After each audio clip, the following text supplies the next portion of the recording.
Would anyone like to recap what happened last session?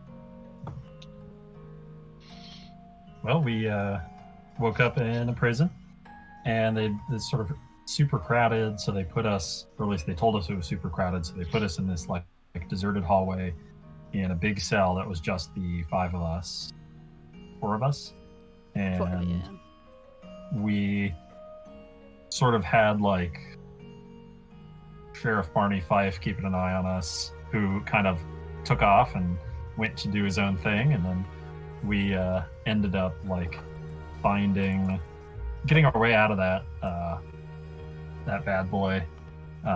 Actually, wasn't the door like unlocked or something? It was, like, it was completely unlocked. Like, yeah. So like we busted out, solved a puzzle, got our gear back. That puzzle was total bitch, despite being like a 5-year-old's level of knowledge. Once we figured it out, it's like, oh yeah, that was done. We're smart. And so once we busted out of the building, then we fought a couple of the guards and nearly killed most of them, until from the sky descended a tabaxi, who was a big gigantic asshole, and took us back up into their office, where they told us that we're now part of the Suicide Squad, and we have to go out into the world and capture someone who committed the same crime as us. And once we capture that person who's committed this, or all 4 people who committed the same crime as us, that this tabaxi wants us captured, then we'll be set free. Which, I doubt personally that deal will not be reneged upon later. We'll enjoy the feeling. Yeah. Well, I'll just I'm looking forward to the feeling of my teeth descending into tabaxi neck and killing a tabaxi. Maybe. Well, the cat might be out of the bag on this one eventually. You know what I'm saying? I may chop the cat up and put it in the bag. Oh, sure. And that was pretty much it. I think we decided we were going to go after Nick's character's crime first, which was what? I can't remember. I think it was Yor'atan, actually. Oh yeah, so Jack's which was jaywalking. Yes, that was jaywalking. What was your crime again? It was thievery. My crime was theft. Yeah, theft. Yeah, for sure. So the reason why they're giving you guys this deal is because they are at full capacity here. So they need to kind of like replace criminals, let people go. And they wanted to do it in a more humane way other than just straight up sentencing people to death. So go ahead and take your point of inspiration for that, Adam. Thank you. So you guys wake up after your very strange dreams. Some of you have different abilities and powers than when you went to sleep. Some of you know what those things are, some of you don't. And the 4 of you wake up in the cell that you fell asleep in. The door is wide open. You guys have a little bit of free reign of the prison. Not a whole lot. You have access to a few rooms that you didn't have before. And you guys have about 6 days of downtime, and you don't know when you're going to get your information. So you guys are allowed to go into the kitchen. You're allowed to go into the library to do some studying if you want to do any. You guys can visit some of the guards if you want to. You're actually bunked in the same hallway as they are. Each room has like their nameplate above it. Can somebody guide me to the library? Yeah, you're blindfolded. How does he like to be led when he's blindfolded, by the way, Bart? Like, what's his preferred method? I guess like hold his arm and just like pull him. I see, like a manic pixie dream girl, like I'm bringing you to this new place, you know. Oh, okay, I'm trying to get the energy, you know, we're going for. You know? Anyways, your tongue. Sorry, you were saying, Gia. No, I was gonna volunteer but Oh, that's right. Yeah, this is as a volunteer stepped up with you, assuming that's what you were doing by asking. Yeah. Actually, yeah. No. Sal wants to talk to Phyllis, our guy, so he can also on the way, or she can also on the way take Urbosa to the place. Fino? Our soft boy. Fino, did I say The Phyllis? monk? I The meant- monk boy? Yes. Cool. Our soft boy. So you're gonna talk to Fino, Uriberos, and Yor'atan are going to the library, yes? I think it's Uriberos and Sal. And Sal. Yeah. Got it. Or at least Sal can drop a Uribos at the library. Actually, I think Sal would probably want to talk to Feno by herself. Okay. Sure. So she might. Cool. So you guys head up the stairs. Okay. You guys head up the stairs and see that the archive is right next to Oakley's office. And you guys enter. You drop off Uriberos, and I'll let you roll for that in a second. But I want to resolve Fino first with Sal. Yeah. So as you go into Fino's room, you open the door and he's sitting on his bunk reading a book. He looks up at you and says, "Oh, hello." So Sal's just gonna kind of awkwardly walk in and just. Is there like a chair or any type of like sitting areas for? Yeah, there's like a little anything? wooden chair in the corner with a desk. So Sal will just kind of stare at one of the seats and just kind of sit down and just kind of awkwardly shuffle around, you know, like have her arm come up to her chin, you know, in a way where she's like trying to look not super threatening because she feels kind of bad. And it said, when we were on that fake escape, I wanted to apologize for injuring you. I did bad things to those arms of yours. Fenos was the guy with the spectral arms, right? by the way? Yeah. Make sure. She says that I felt horrible butchering something so beautiful. He says, he closes the book and he says to you, "It's quite all right. Honestly, I wanted you four to succeed. So do not feel bad." I must admit I was angrier than I would have liked. I got a little into it, but looking back on it, there was no reason. I just wanted to say that. And so I was just gonna suddenly stand up and be like, just kind of look around and just be like, yes, I'll be going now. And it's just gonna kind of run out of the room. not even close the door. He looks very amused as you run out. So that was Sal's very awkward but cute conversation. Okay, Uriberos, can you roll your investigation for me with advantage? You see all of these shelves lined with books and you automatically feel overwhelmed with your affliction to read all of them. Sure. Investigation with advantage. 23. That's fucking amazing. So roll. You're looking for a really low number with this roll. So I want you to roll, since you got a really high roll, 2d100. I'm gonna roll them separately. It's up to you. Okay, roll the second one. Okay. Bruh. Okay. So you find a lot of books, and how long are you planning on doing this for? Because you have to However read long for we're at least allowed an to. hour. However long we're allowed to read. Cool.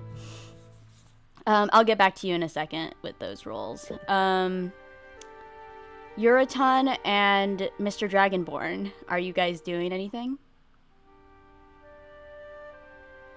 I'm gonna try and cook me some food, despite not being a very good cook. I don't know what check that would be. Would it be...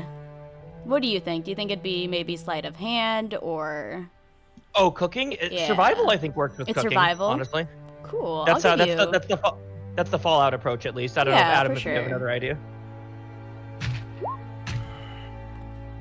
Works for me. I got something. What are you trying to cook? 9. Oh, that's a good one.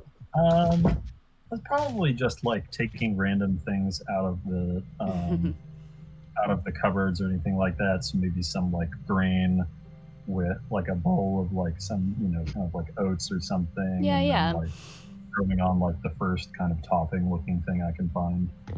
Yeah. Yeah, you find a lot of food in the cupboards, and you are able to whip something up. It's not the best, but it's pretty good. It's better than the prison food they've been serving you. Sorry, what? Sorry, what is it? What did you ask, Adam? Oh, is it about as good or is it not as good? It's as good. It's better than the prison food that they've been serving you. Yeah. Hell yeah. I was just gonna ask Analyn about what time period is Adam's character. You still haven't told us your name, right, Adam? Just to make sure I didn't miss something. That is correct. Yeah. Yeah. Okay. So yeah. But is it around the same time or like after the meeting with Fenos? I'm just wondering if Sal would possibly be in the area. If that makes sense. Yeah. Or if it happened like around the same time. It probably happened around the same time. Okay, never mind then. Yeah. Yor'atan, are you doing anything? Yeah, I was gonna say. Well, I was thinking Yor'atan might be in the library, but if they're already gone there, she'd be probably just meditating in her cell. Okay. She doesn't. She's not necessarily like a loner in a way that she wants to be, but she's just recently kind of had her sense of trust rattled and really doesn't know who she can trust Shooketh. right now. And so she would be just like in her room, sitting on the floor, taking like a piece of chalk and probably drawing a map of stars and constellations, pondering deep in thought about what the future might hold for her, what she can and can't do. Mm-hmm. Yeah. That kind of thing. Go ahead. I don't know if you read the thing that I sent you, but go ahead and roll. I did. Oh wait, yeah, I need to roll. Yeah, go ahead and roll 2d20. Hell yeah.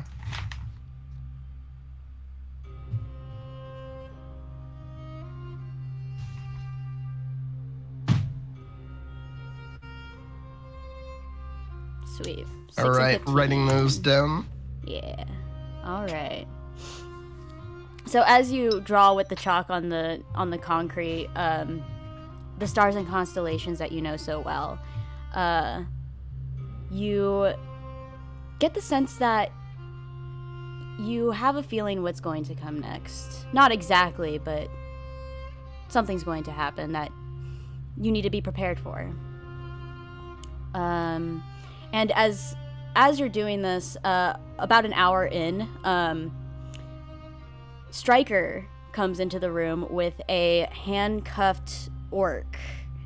Deston, can you please describe your character?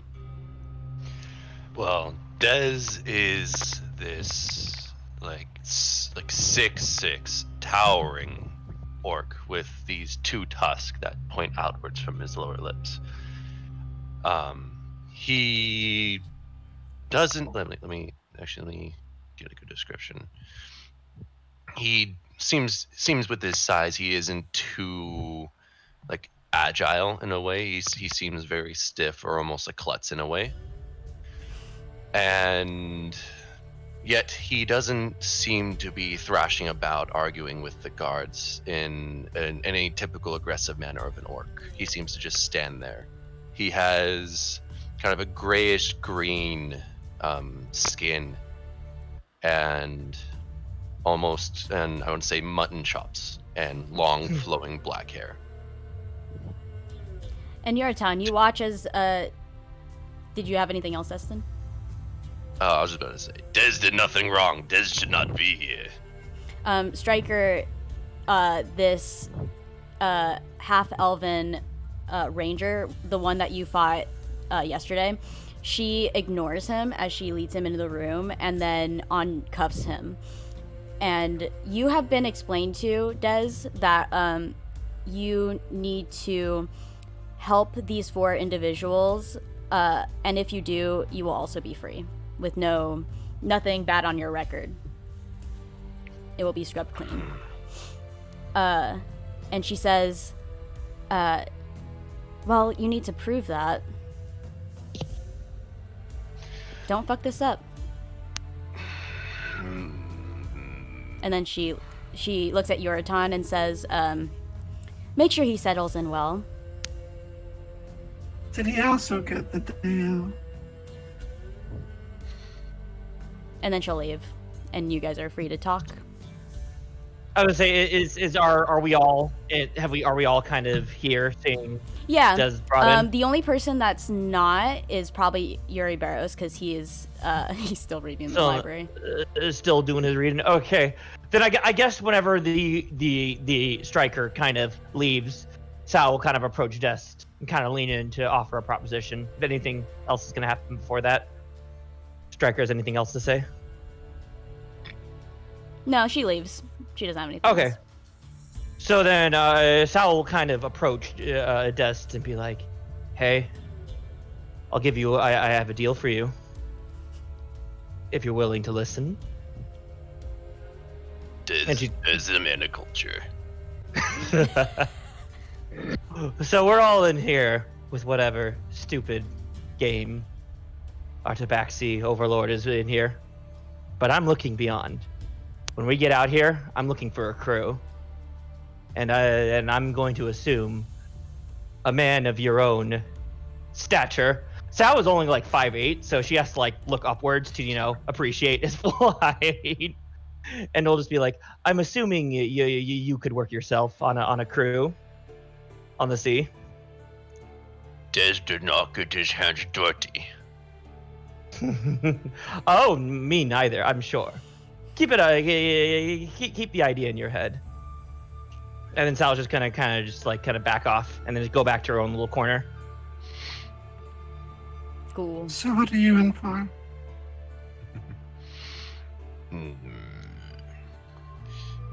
Actually, hold on.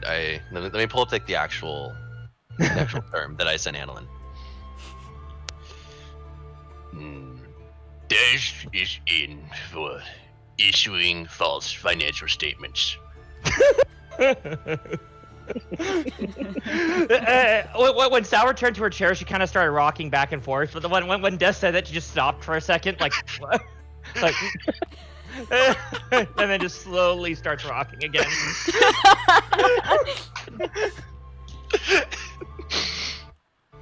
Des personally thinks that Des did nothing wrong. What I'm wondering is that when this prison changed to being one of those like fancy white collar prisons that Jordan Ball for. Des I had the also exact had- same thought. Did Des buy his way into this prison out of a worse shithole? Like, Des might have anger management issues as well.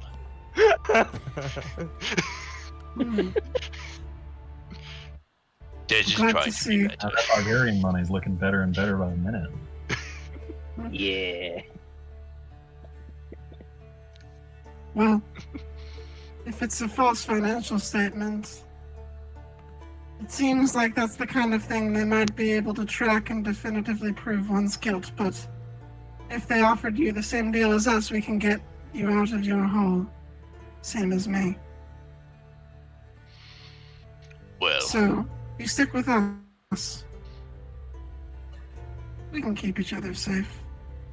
You know.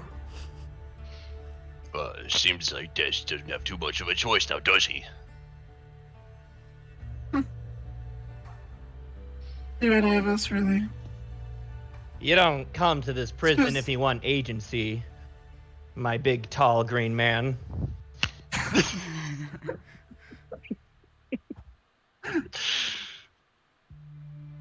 This one is Yor'atan. Hmm. I suppose we'll be working together. Seems that Yes. we have entered a business contract or two. Maybe Yes. 5. The stars have told me that I would have to brace myself for something in the near future. Let us pray we brace it together and survive. And by the way, I just want to say that Sal, if we can kind of retcon things, Sal kind of made the same approach to everyone else, like Uriberos, Yor'atan, and the unknown. Just kind of approach everyone like, hey, looking to form some type of Suicide Squad. But no. I feel like the nose breathing is pretty necessary to say that. But anyways, but yeah, it is looking to make a crew to go do something after this. Okay. So Cool. just a.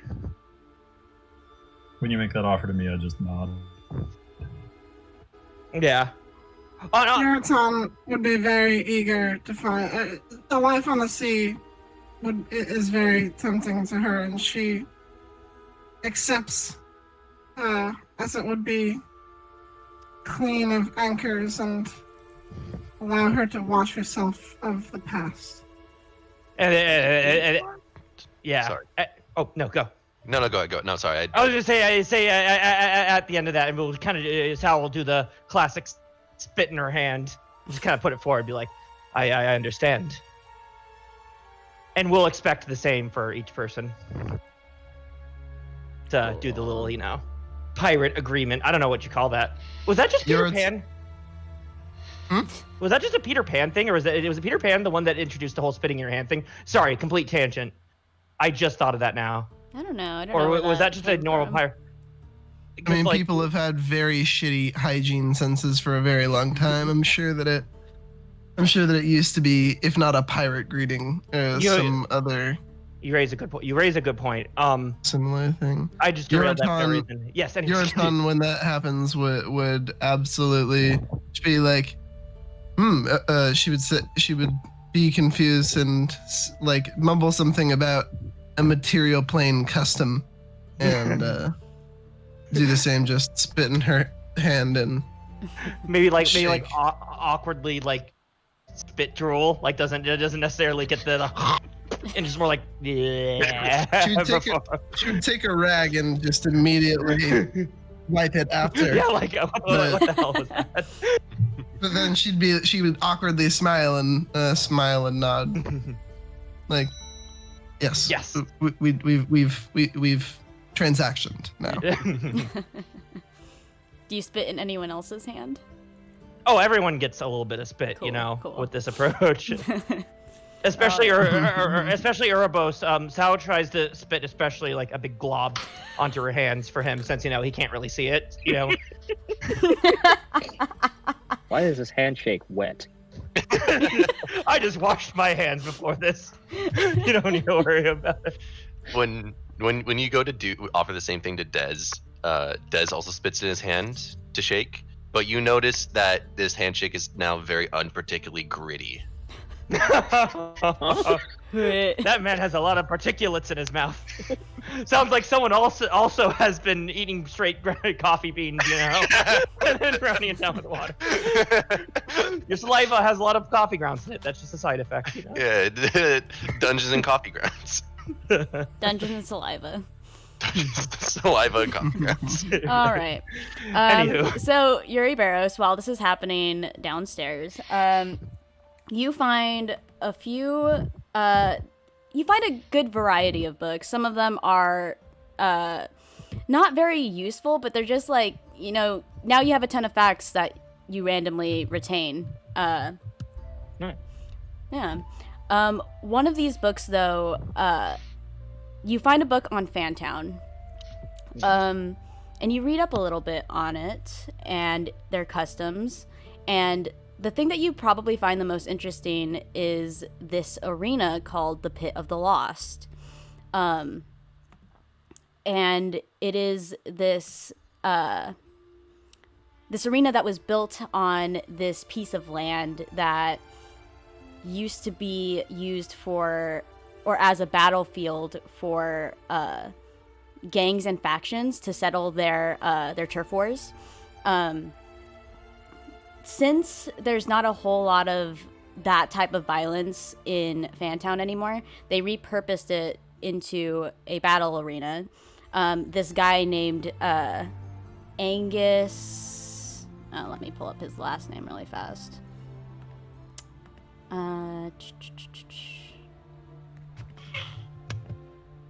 If it's Angus McDonald, he had a real it's Angus McDonald, no. It's Angus Sharp, and he bought that land about 5 years ago to capitalize on the aesthetic of fighting on a piece of history. But it was very quickly discovered that the land was cursed, subjecting victors to possible madness and an insatiable thirst for combat.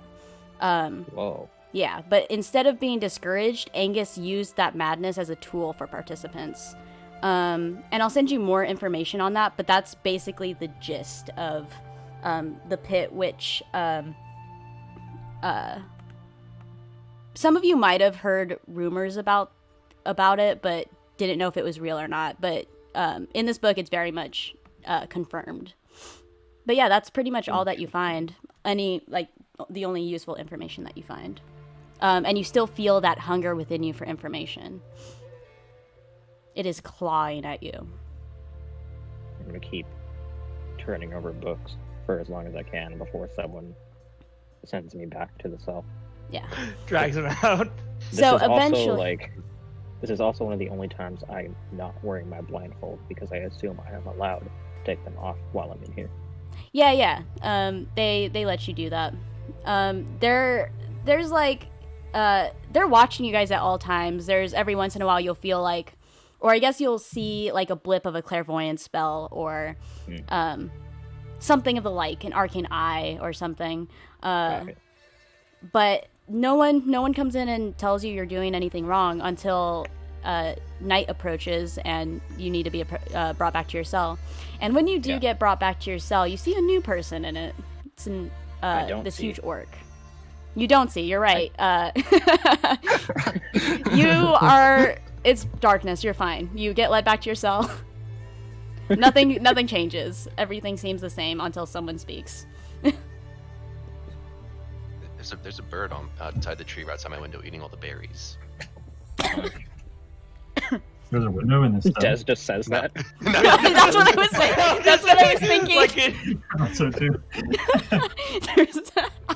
He says that there's no window. Like, especially because she was just like, yeah, and someone speaks. And then I know, it's perfect timing. 1, well, I don't think we have windows. 2, who the fuck are you? And then Sal will be like, bird? There's a bird? Well, how would Yor'atan know if we had windows or not? Or Uriberos, sorry. How would Uriberos even know? He's felt around the room many times to check. Dave wishes he had a shit of bones right now. Who the fuck was that? No one. Huh? Okay. It must have been the wind. We go the whole campaign with Uriberos not knowing that Des exists. Yeah. Who said that? Just every time. Who said that? Anyway, unless you guys want to do anything else, you go down to sleep. No strange dreams. And you wake up the next day, and you guys actually get some information. You get brought up to Oakley's office. Fino and Stryker bring you guys up to Oakley's office, and she's facing the huge window that's behind her desk. There's the window. There's the bird. It's outside. I knew it was there somewhere. I could sense it. Yeah. And In for Deston's dreams last night, did he? for Deston, this warden, her name is Oakley, and she's a black tabaxi wizard who is like passive aggressively an asshole, you know?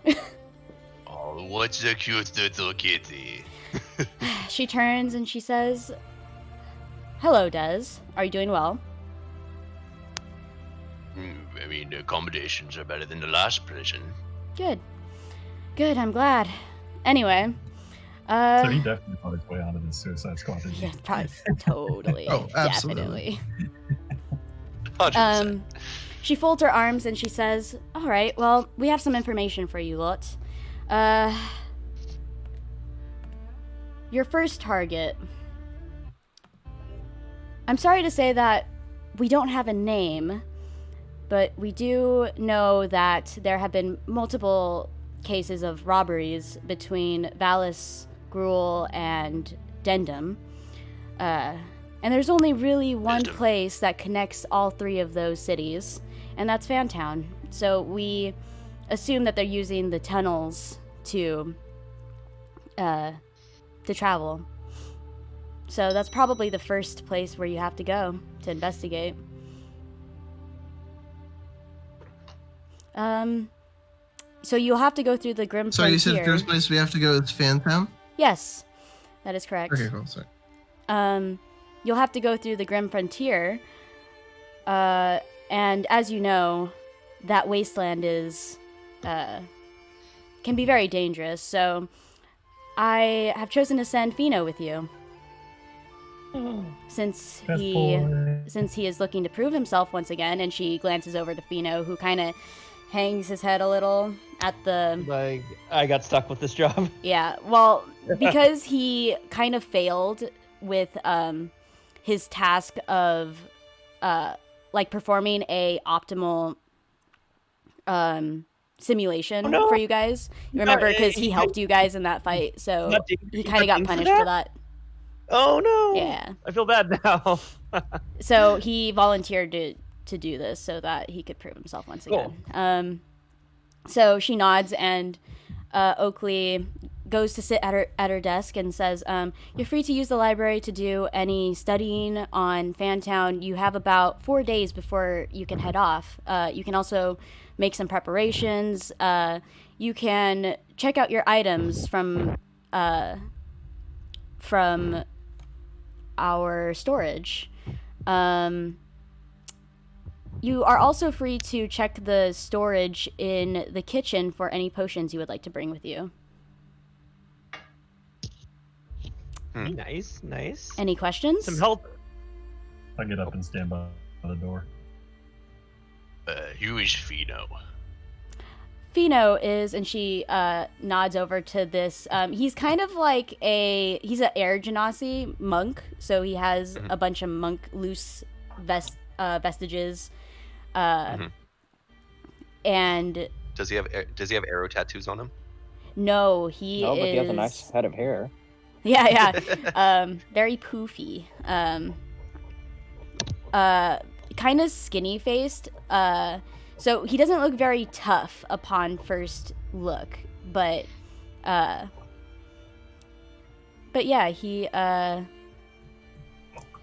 that's him. That's our boy, Mr. Fino. She just nods over to him and says, and he steps forward and says, "Hello, Des. Nice to meet you." And he'll hold out his hand. How big is his hand compared to mine?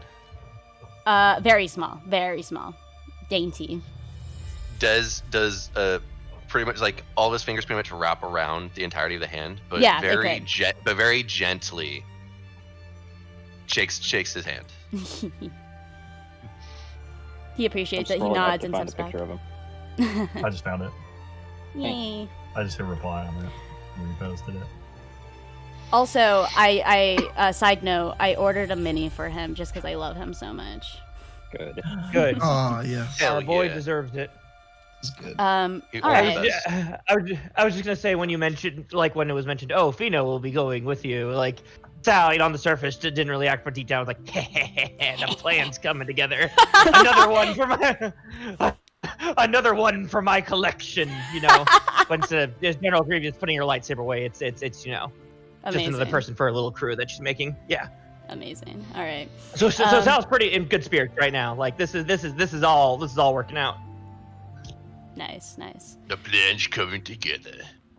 Okay, so you guys have a few more days of downtime. We're gonna kind of speed run this though, and I'll just ask you guys if you guys want to do Yeah. anything within these 5 days. Or 4 days, I guess. I'm spending Oops, all of I my didn't waking mean to. hours in the library. Jesus Christ. Oh So my God. what I'm gonna do for you, what I'm gonna do for you, Jack, I think we're. Go ahead. Hold on. I was gonna say, Jack. I think we were about to make the exact same joke, but Analyn, please go first. I was not making a joke. Oh, I was gonna say that. I thought it sounded like you were about to say at the same time that I spent all my, I work out in the library. The guy was saying that. Because the second you said Uriberos. No, I was just gonna say I also spend all my time at the library, Oh shit. researching things. Yeah. Is also So watching both the of you, library. for as many days as you are researching things, I need you to make individual investigation checks for those days. So if you're spending all 4 days in the library, Uriberos, make 4 investigation checks with advantage because of your affliction. Cool. Ooh.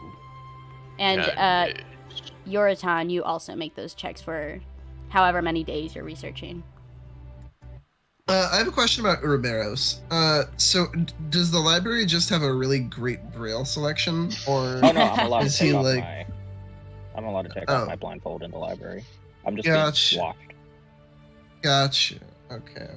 Braille selection. So you said four investigation checks, yes? Yes, if you're spending all 4 days studying. And then I'd also like to make those 4 checks as well. Yeah, for sure. I was gonna say Sal was actually kind of trading between also spending time in the library and also now that she's been offered regular access to the 2 scimitars she had over the course of the days, probably like almost like probably multiple hours up to like 6 hours a day. We'll just like have access as loud when she's allowed to have access to her swords. We'll just kind of do like those martial arts forms where you do really specific like forms and attacks like in sequence.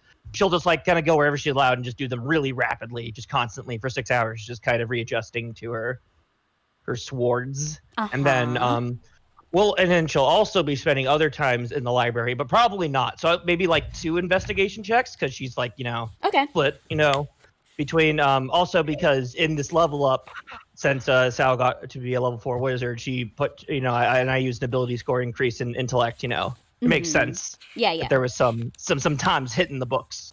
Yeah, for sure. Go ahead and make those checks. And you do get access to your scimitars. It's very easy. You just have to ask for them, and they give you some time with it, supervised.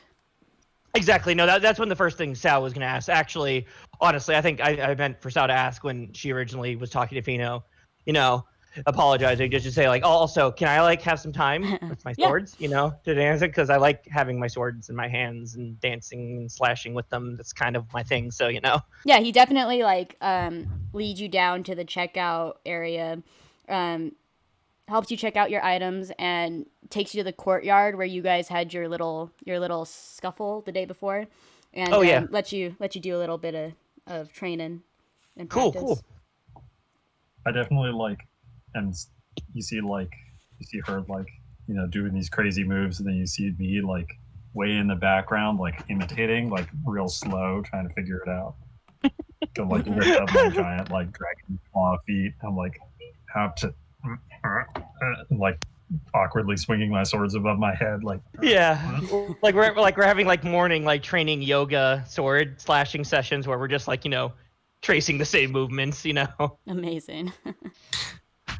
I really like that my rolls for investigation were poor, because I think Yor'atan would be reading novels to try to get a hand on material plane humanoid behavior, and be like and read things like, oh, in the book they shake hands. Oh, I see. So as to better get acquainted with one another's scent when they shake. Well, I rolled an like, 81 twice. Just totally misinterprets like human culture despite all the reading she's doing on it. Well, Jack has a counter to the point. So, like after the second or third day of doing that, well, since she hasn't really actually, instead of like, I really understand human culture, is she like reading, a book and be like, oh my God, Bella should just go with Jacob, Why won't she just go with Jacob? Like it's just like in some random like serial series. Yeah. And like No everybody else spending time in the library would absolutely hear her being like, oh my God, Darth Vader was his father. Amazing. It's just adjusting to all of the literature of the mortal plane, and it's just randomly shouting out all the twists that everyone who's been in this world has heard already, but suddenly realizing. Yeah, Star Wars, please don't sue me. We're talking to you, George. So yeah, Yor'atan is definitely reading a lot of helpful books for her socially about human interactions, and the books you guys find, Sal, for the first day of reading, actually you two, Uriberos, both of you. Let's see what kind of books you find. Bart just informed me that I am 3 levels below the level I'm supposed to be. Are you level yeah, 1 right now? Yeah. Ooh. Damn. Yeah, I was about to go into this fully ready to be a level 1 character. That'd have been rough. Trask, level 1. Anyway, Hey, yo.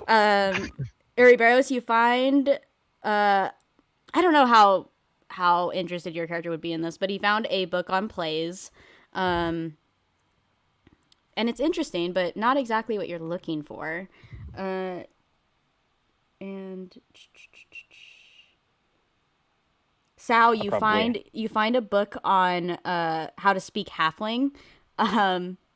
Ooh. Yeah. And if you keep that book, I'll let you eventually gain the Halfling language. But for now, you're just skimming. Skimming, I was going to say I'll pass on the book of plays to Yor'atan because it seems that she's studying human culture. What the fuck is happening?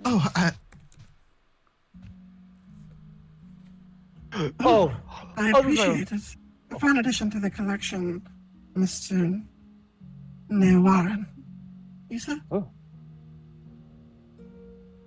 Des is in the library as well, right? Yes. Cool, so I know that you exist.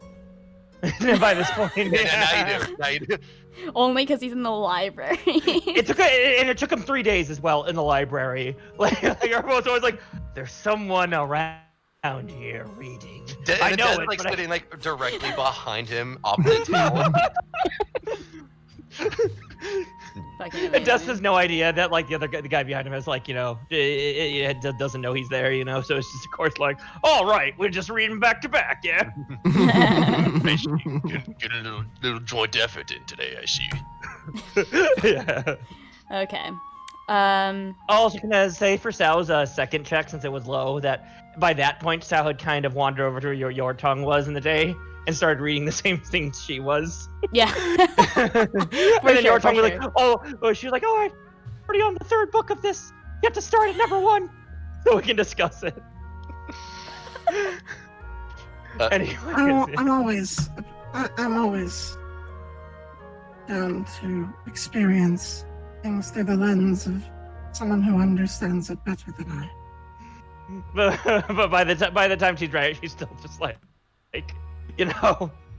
Sal's probably not done a lot of this reading as well. Yeah. So by the end of it, she's also just reading trash literature.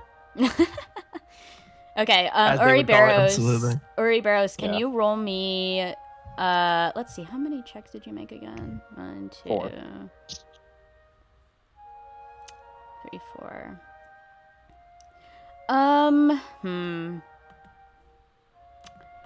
Yeah. Instead of rolling me a 1d100, just roll me 3 d20s, no modifier.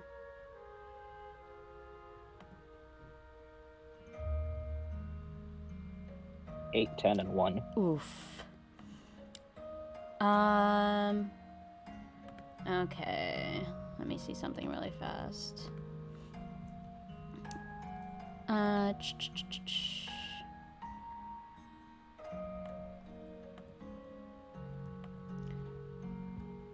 Okay.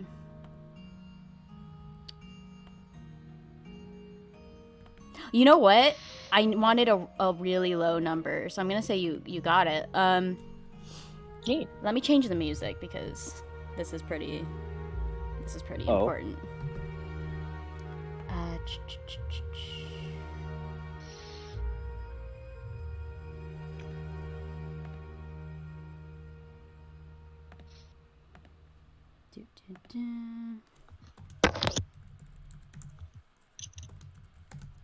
Oh, goodbye. Okay. So, you find, you're curious. You find a book about Fuzith. And part of you thinks that Hevrun wouldn't have a whole lot of information on your hometown because they don't get mixed up in war. So you just assume that they're ignorant on all fronts of the other continents.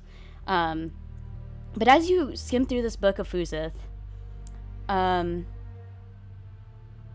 there's something that is very wrong about, like, they have a lot of facts wrong. One being that Fuzith sent spies into Dapix and killed their king. And that was before Dapix invaded your people. I see. And it says that Dapix only invaded because Fuzith started the war. Well, that's just fucking wrong. Give me an insight check. Sure. Oops. 12 or 17. 17's pretty good. Yeah. You're starting to think it might be possible because someone here is lying. It's either Hevrun or Fuzith.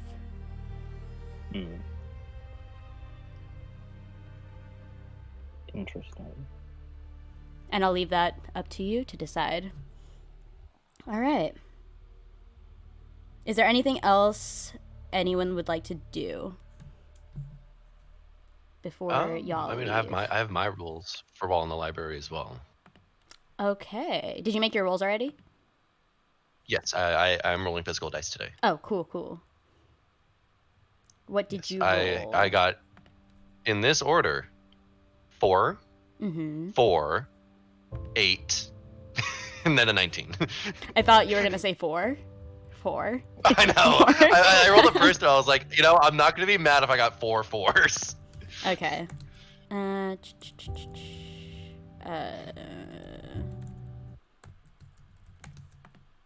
me go back to the old shit. There we go. Okay. You find some interesting books about Fan service instead of Fountain Town. let's see what's under this. You find a book on some demonology, and you learn a little bit about demons. Are they internal or external? Both. No. So the next time you make a check to try to get some information on fiends, I'll give you advantage on the next roll that you make for that. I'll make a note of that too. Hell for you. Yeah. Let's see.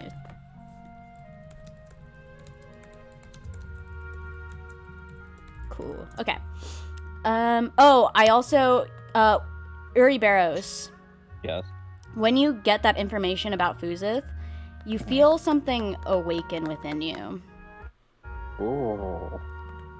And I'm gonna send you something. All right. So if anyone else doesn't have anything that they want to do, I'm just gonna time skip to the day that you guys leave. Is that cool? Yeah, I am down. Yeah. All right. Let me just send this to Mr. Uriberos really fast. Boop. Alrighty. By the way, that sounds good. Sorry, I'm listening this entire time. My animals came to my door, so I've been Yeah, been it's all petting good. dogs this It's time. all good. Cool. I completely I want to make sure y'all know, since I'm not on camera, that I'm still here. I completely understand. Sometimes you just gotta pet doggos. Alright. So, you guys have a couple of options for travel. Terminus has offered to lend you guys some either individual horses or like a wagon pulled by horses. Or even, they even offered like a sand boat. Ooh. It's like this boat that has like a very large sail that goes through sand. Sal was very hardcore pushing for the sand boat, given her pirate background, you know? Yeah. I've never She's been on actually a very- sailboat before. Yeah. Can I do a check to see if Sal has actually ever heard of the concept of a sand boat before? Sure. I guess that'll be a history check. Yeah, because if she hasn't, she's probably gonna freak out. You've definitely heard this concept Okay, before. yeah. Actually, you know what? They actually have sand boats in King's Crown. Okay. They use it to get to the city. Okay. Cool. So yeah. But still, yeah. Sal is very much pushing towards the sand boat. Holy shit, this is a lot. Yeah, it's like a pretty decently sized rowboat, basically, with a sail. Oh, by the way, this morning I just woke up and looked out my windows at like 9 a.m. People were like walking their horses What? around. Have you seen those guys, Jack? Like in the neighborhood, the couple that just owns two like small horses and will just like walk them around. I'll see them if I'm going down like Minnesota or something. Okay, so you at least seen them before, but yeah. Yes. Yeah. I looked at my window, I saw like two people just like walking two little like smaller horses. It was crazy. Okay. All right, so you guys are Sorry, taking yeah. the sand boat, I'm assuming. Yeah. Oakley sees you guys off, and Fino is checking to make sure that the boat's all set up. And Oakley says, "Oh, by the way, I should have mentioned this before. This quest is timed. You have 2 weeks to do this, and it's kind of a test run, so we'll see how this goes." Shouldn't take more than a few days. Sal says, just kind of like walking onto the boat. Sorry, just to be clear, you said that Is this 2 weeks until we have to complete the first quest, or is it 2 weeks for all of our quarry? The first. Simply confirming. Yes. Are there any questions before you head off?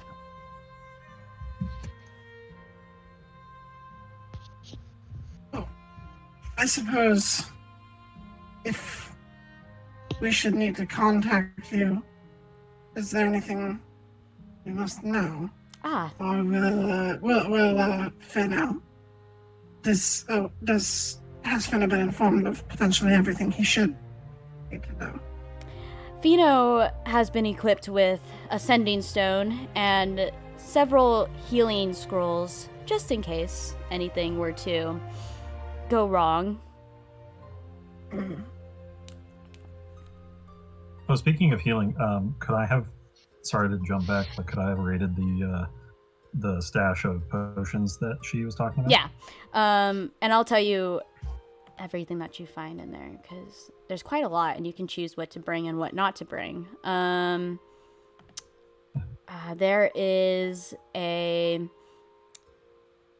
There's 2 common healing potions. There is an oil of slipperiness, a displacement potion, and an oil of keen edge. And if you would like to know what any of those do, I'll tell you, because your character would know. Yeah, I guess slipperiness is probably like grease. Yeah, let me look that one up, because I also forgot what that one does. 5e. Oil of slipperiness. Any creature that the oil is applied to gains the effect of freedom of movement for 8 hours. And it takes 10 minutes to apply it. Got it. Cool. And then what does displacement do? Displacement, the subject of this potion appears to be 2 feet away from its true location. The creature benefits from this as if they have 3/4 cover for 1 minute. Wow. Yeah, but it takes 10 minutes to Yeah. apply that, so timing-wise, you have to kind of suss it out. Coming, Yeah. And then for the And oil of keen keen edge, Just wanted to attack or something. yeah, let me find that one.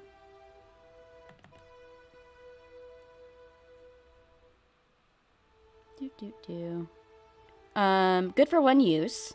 When slathered on a weapon, improves its ability to make a lethal blow. 19 to 20 are critical hits for 10 minutes. After that, the oil dries out and becomes unusable. Cool. Yeah. And that's what you find. I'll take the common heals and the displacement for myself, and then offer slipperiness and keen edge to anyone who, or just sort of walk up to I'll walk up to what's your character's name again? Sorry. Sal, and just hold a potion out. Mm-hmm. And then Sal will just kind of very carefully just kind of snatch it, and just kind of give a little wink, and then put it in the pocket. Wait, which ones are you giving her, Adam? I'll give Sal the oil of slipperiness. Seems like a slippery type. Oh, can Sal do a? I realized I just kind of with the Sal knew what it was, but should I do an investigation or? If Sal is trying to discern what this is, he just handed you a bottle of oil, essentially. Exactly. Yeah. But Sal's trying to play it cool, I'm the one in charge. Who knows what that is? Totally. Yeah. Would that be investigation or Arcana? It'd be investigation. Let's see. 17. Yeah, it's easy. You've seen an oil of slipperiness before. Okay, so she's like, "Oh yeah, shit's gonna get slippery if I drop this." Yeah, so she'll take it. Mm-hmm. Alrighty. And then, does anyone sense me a melee boy? Don't think so. I don't know. I guess not. No I'll give you one's the oil Yep. of keen edge. This one has limited melee capabilities, though I do like to maintain a distance. Which she says as she takes her gathering her things for the journey, grabs her her spear and shield. Because he doesn't talk, so. Oh, duh. Yeah. I was just asking. Yeah. I understand now. I'll just go based off. Yes. I'll just go based off of what people are carrying. So I'll also give the oil of keen edge to Sal. All right, Cool. so you have a oil of slipperiness and oil of keen edge now. Okay. Slap that sucker in. Blade of keen edge. Keen edge. All right. So you guys gather all your things into the sandboat and head off. And what's interesting about the sandboat, the enchantment that's placed on it basically just spam casts the gust spell into the sail so that it propels forward. Cool. Real quick thing. If we start the voyage or moving, just a general thing. I think at the start of every day, upon waking up, Sal will cast mage armor on herself as a part of a little morning ritual of just kind of sitting with her sword for 5 minutes. Okay. Just kind of meditating. So unless we're roughly woken up suddenly after a 8-hour rest, I guess. But besides that, can I just go with Sal has cast mage armor in the morning? Okay, cool. Besides that. All right. So it's going to take 3 days for you guys to get to Fantown. I need one person to make a survival check just for all 3 days, just to make this faster, so I'm not having you guys just make a shit ton of checks. just to make sure you guys don't get lost, just don't roll a 1. Yor'atan, I was gonna say Yor'atan's probably the best being navigating wizard-based person, right? Or wisdom, not wizard. Hmm. And the DC's very low, so like I said, just don't roll a 1. I suppose I can give it Oh. a go. And let's see. As long as it's not a 1, that's not too bad. All right. Well, first things first. I'm going to myself. Wait, can I? Yeah. Can I cast guidance on myself? I forgot. Yeah, for sure. All right, cool. I will do that as I sort of hold my star map and just get a read on the little invisible runes etched into the crystal, and then roll a d4 and I'm going to make a survival check. Where's my character sheet?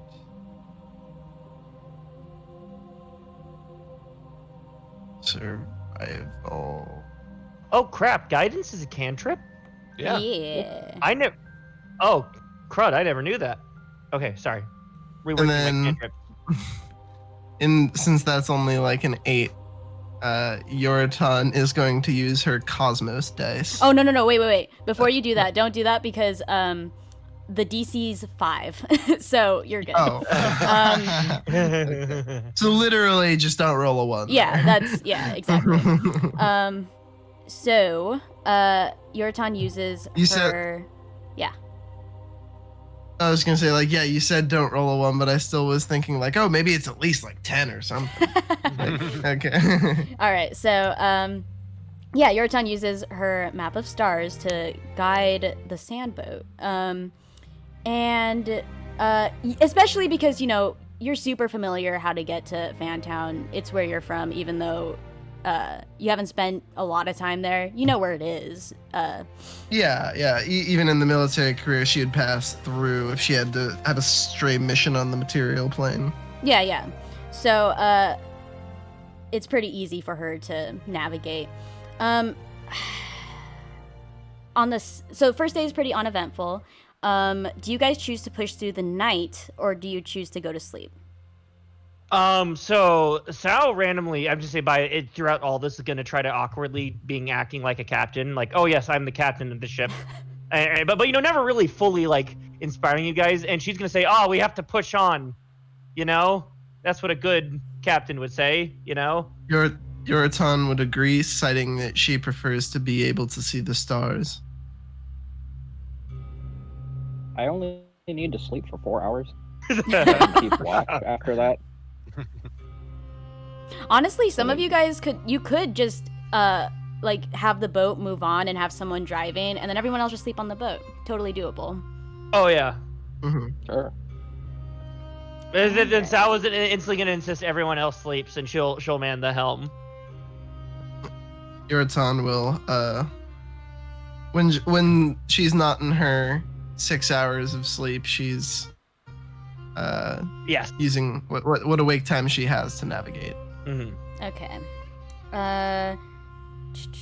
I only need you, whoever's manning the boat for the first watch, I should say, to make a perception check. Okay, then I'll have a. Would you say it's a visual perception check or a just all around? I don't know. I'd say it's all around. So I'll just do a normal non-advantage then. Okay, so Sal makes it 10 for when she's like, I will man the helm. Okay.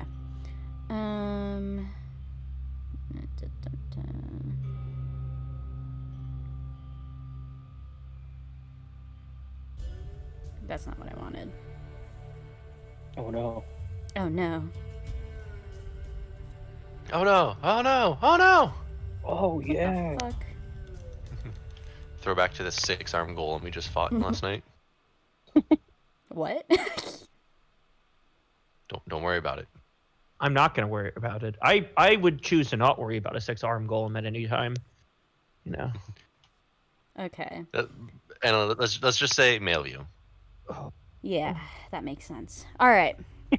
So, so you guys, Sal, you are looking over the vast expanse of sand around you and the dunes, and every once in a while the wind will disturb some sand and it'll lift up a little bit and then fly back down. I hate the sand. It's coarse and rough and it gets everywhere. You're not wrong. Otherwise, it's pretty uneventful. It's an uneventful drive for you. And then I'm just gonna use your perception check as like the general perception check for the night because I just want to move on. Day comes, and for day 2, I need everyone to give me a general perception check. Oops. Hey, that's pretty good. Christ. Oh, that's also pretty good. Nice. That's also pretty Nice. good. Oh my god.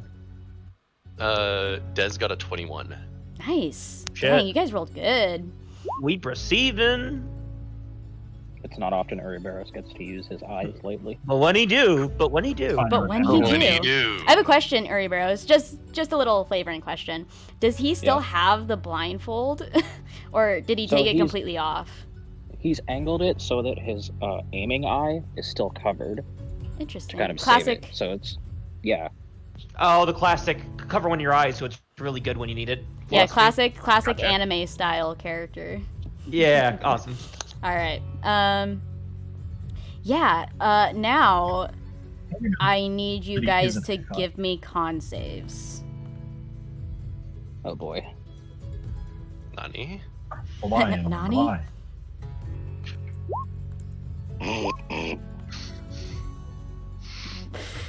What a bad time to get a natural one. 19 on the I shall con save for Des. Cool. So Sal will make her 19. save real quick. Okay.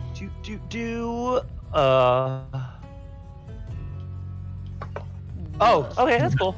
I'll take a nat. Now, it's probably not going to impact me too much, but I have a +1 to all saves, so I am technically a 5, not a 4. Come on, Analyn, make the minimum save 5, just for our gal Yor'atan. I actually need to check to see what the DC is. Let me check that really. I mean, I Okay. feel like So let's see. Dragonborn friend succeeds, Dragonborn friend. That's how I'm going to refer to him and as now. Sal. Uriberos calls them scales. I like Oh, that's skills. cute. So you guys, actually, hold on. Let me check something really fast. I like that. Actually, yeah, Sal will also start calling him scales. Uriberos and Wait, I think my food's here. hey, Des, really quick before you go, what did you roll for perception again? 21, right? 21, yes. Cool. I managed to get back-to-back 18s. And Yor'atan rolled an 8. So, Uriberos, I'm gonna let you roll again because you got a good perception. Please. That'll just do it. So, Oh, yeah, my food's right here. you Yeah, I'll be guys, back. those of you who got good perception checks, you hear it before you see it. It's just like this very subtle sound of wind blowing, like, and those of you who heard it just in time have enough of a reaction time to like cover your face with something before like a huge you guys ride directly into a sandstorm, and sand just pelts you guys. And those of you who failed, which would be Yor'atan, and it's just Yor'atan, sorry. Yor'atan, No! you are blinded by the sand that blows into your face. You were not fast enough to cover your face from this.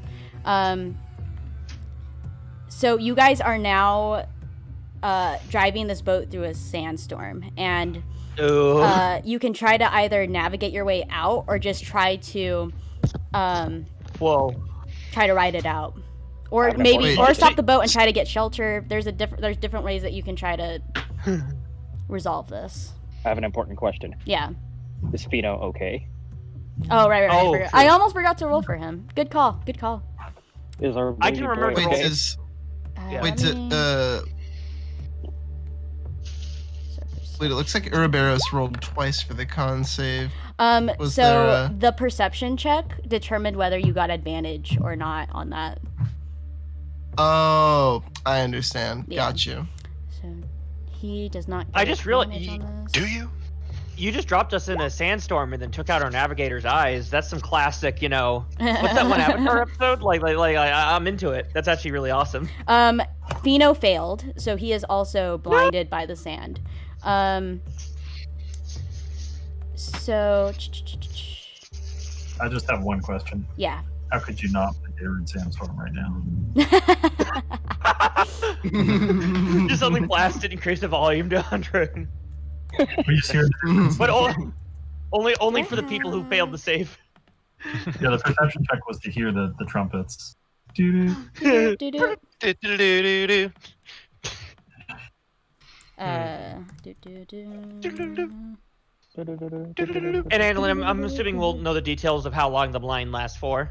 Yeah, Like, it lasts. if- I think you can make a saving throw at the end of your turn. So, I'll have Fino and Yor'atan continuously making saves. But also, the longer that you guys are in here, the more all of you guys have to make saves to try to Okay. keep from being blinded. Is there any response we can take to avoid chance? I don't know, get put some type of cover above our heads. I don't know. Maybe Yeah. Well, first I'm gonna have who's navigating right now. Is it Yor'atan? I guess Sal, or I guess Sal if Yor'atan was, or so. The last person, the previous day's check was Sal. So Right. I'm- So Well, yeah, I was navigating, but with my eyes out, definitely can't be me. then Sal we'll then probably try to assertively take the helm. right. So Sal, make a survival check for me. Nice. Can I This help one. out Sal with that? Yeah. Go Yes. for it. All right, the advantage. Like stand at the front of the ship and kind of like point away Yeah, from big city or something. Can I roll an advantage then? Yeah. A little better. Okay. Oh, sweet. So Got above 10. Sal, you take the helm, and you try to find your way out of this sandstorm. It almost seems endless, and you can't seem to find your way through it. And eventually, you guys start to hear like really weird noises other than the wind that's like swirling around you.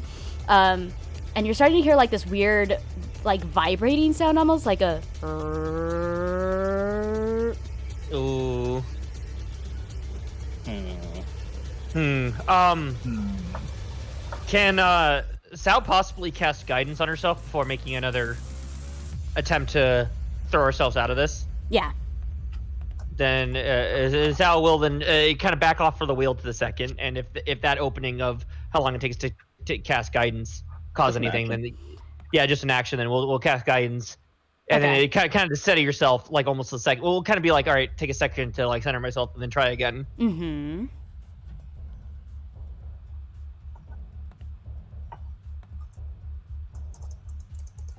Is this the inevitable Dune sandworm? I'm that's what I'm hoping. Oh God. Hi, hello. Druid Sandworm. Is it Darude?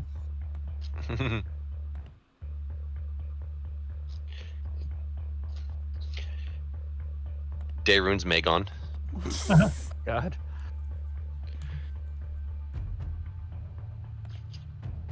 So Sal, you can make another survival check to try to get out of the sandstorm. I will say, okay, the DC, I'll tell you right now, is a 15. If you Yes. fail by 5 or more, something happens. All right. So go ahead and roll. I'm so I do have guidance up at least. Yeah, so go I for it. will. Is there? Oh, the bless modifier thing, right? And I'll still help you, right? So hopefully you get. Oh, that's a good point. Can he still? Yeah, he can help you. All right, then I'll make 2 checks, and each can be added a 1d4. Where is survival? Boop boop. Oh, no, I'm assuming 19 was No, 1d4. Yeah, you're Yeah. good. So you hear, you continuously hear the, and it is getting louder, but then Sao speeds up the boat, and you guys are all holding, like, I don't know, shirts and stuff in front of your guys' faces so that you don't get blinded. Yor'atan, I do need you to make another con save just to see if you are able to get the sand out of your eyes. I will say, once Sao did notice that Yor'atan got, like, blinded, like, at least in that first moment, her first reaction probably would have been to be like, oh, shit, she's blinded, you know, at least to try to put something in front of her eyes. Would that be enough to be, like, to get advantage, or... We could use that as flavoring for the 16, that she got, sure. because she succeeded. Okay, cool. Cool, yeah. And Fino also succeeded, so you guys are, not only do they get the sand out of their eyes, they're able to properly cover themselves, as Sao is able to navigate them out of this sandstorm and back to good. Everything's a lot less chaotic now. Cool. Phew. You do hear Before the we faint... make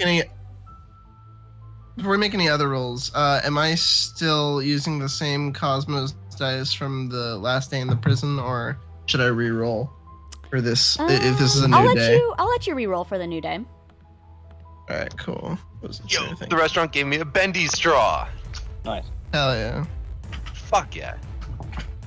Ooh, Nice. the best combination. That is a great combo. Did I give you a penalty for if you roll a nat 1 for the Cosmos rolls? Yes, you did.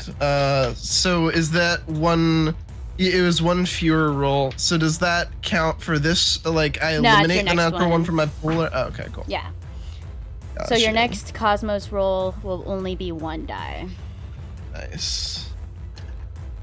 And just Cool, for those of cool. you that don't know what we're doing with this mechanic, basically Jack has, like, it's almost like portent rolls from, like, Divination Wizard, where, like, he can roll 2 d20s per day and choose to replace any roll with a d20 from anyone with the rolls that he made in the beginning of the day. The Divination Wizard is one of my favorite subclasses in 5th edition, so I'm a big fan of this mechanic. I knew that, and I made this mechanic knowing that. Thank you. I appreciate that. All right, so let's see. So you guys get out of the sandstorm, and I'm gonna put on some calmer music.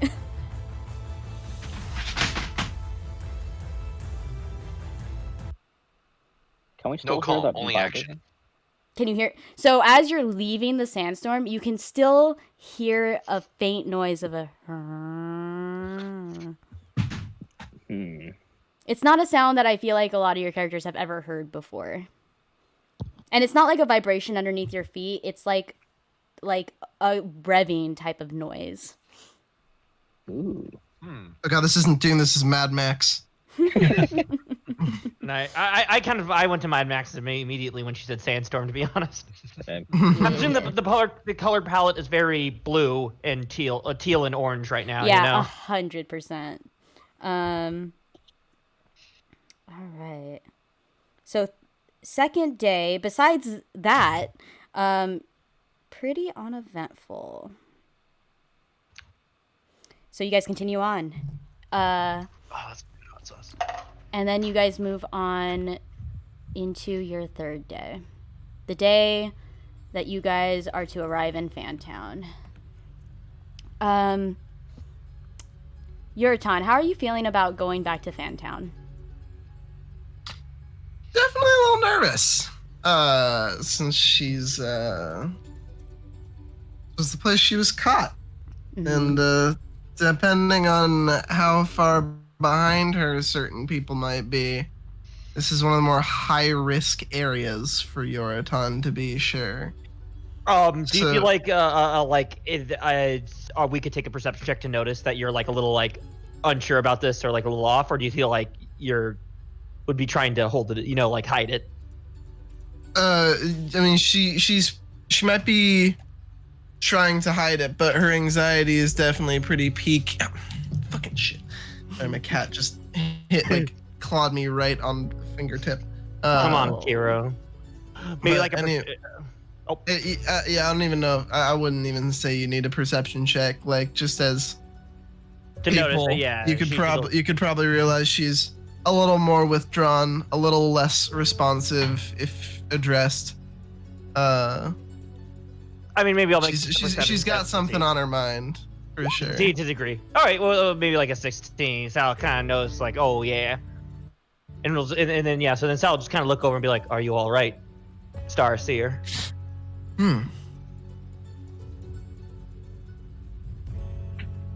Yes.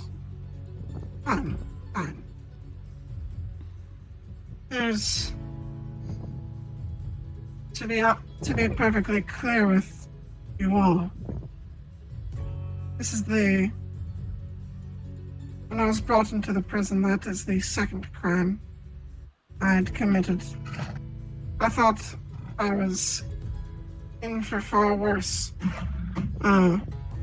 Technically, I'm a deserter of the military of my people. And the Githyanki, we do not come to the material plane often, only for missions of trade or, covert operations. But this is one of the couple places that people of my kind normally, through which we traverse. There's a very high probability while we are here that we may run into somebody who is in pursuit of me and wishes to take me to which a fate for which I'd rather the warden had killed me. Sal's just gonna kind of smile a little bit and be like, I think we're all wanted at this point. And at this point, I'm done being captured. If any of us are gonna be persecuted, don't worry, I'm going to see it. We will at least die as one. I appreciate that. All the same, I may wish to go about town a little bit more covertly than usual. Judge disagrees with this in order for our operation to go unhinged. I know how to be on the download, don't you worry. I can be subtle. Sal tries to when I arrive in town, I may pretend to be an old crone or something. Seek additional fabric with which to disguise myself further. That sounds wise. I just pat Yor'atan on the back.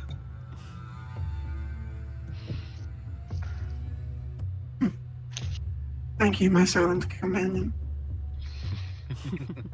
And Yor'atan is gonna use her telepathic ability to, while looking at scales, she conveys the message, I know you can understand us. And you can't reply necessarily. I know that he can't reply, but I know. You sort of get a hello. Hello there. Hello there. Try to come over. Oh shit. He was Ian McGregor the entire time. Always fucking Ewan McGregor. Hello there. Yeah.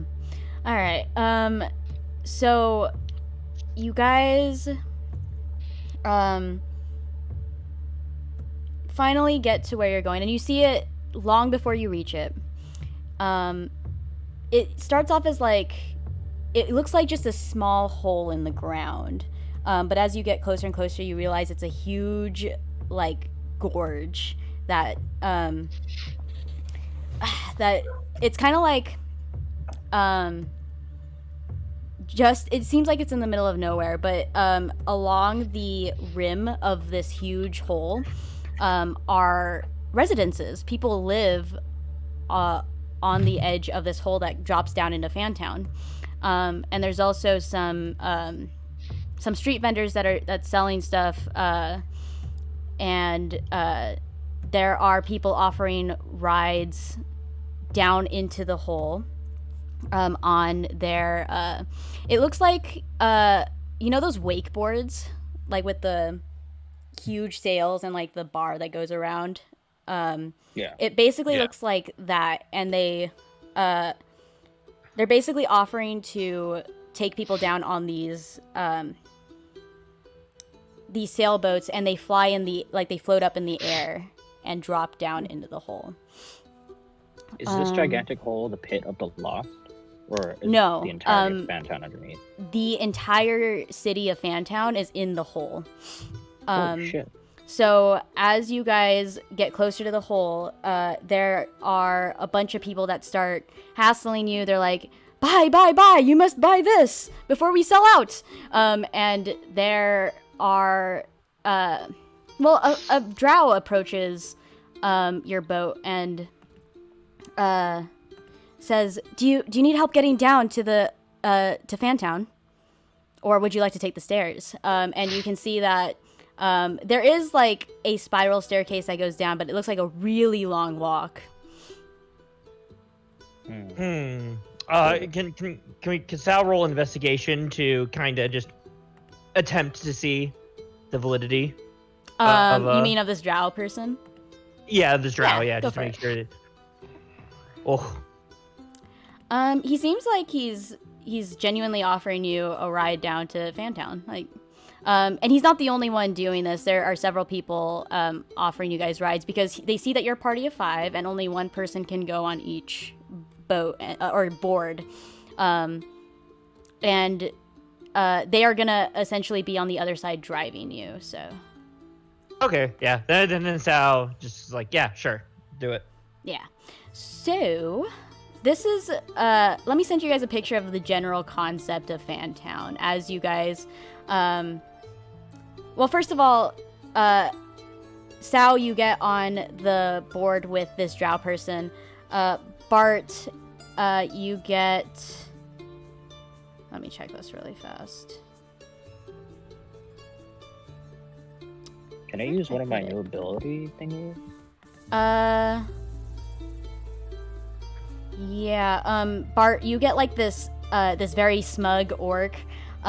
He tells you that his name is Ditradog. He says, so, you going or what? Yeah, let's go. Cool. You're not gonna find a better board than mine. Debatable. I would like to make that insight check. Ah! See if he's lying. Okay, to I know me. what you're doing. Go for it. New abilities. Whoa. Hold on one second. I feel Oh, shit. bad for not giving you a whole lot with a natural 20 on an insight because this guy is genuinely telling the truth. But I'll give you a little bit more. This guy is missing a tusk. And he's wearing like these kind of like ragged clothes. But he has like a very expensive watch on his wrist. Nice. It's really out of place. That's what I'll give you with a nat 20. Yeah, so you get Ditradog. Sal, the drow tells you that his name is Alton.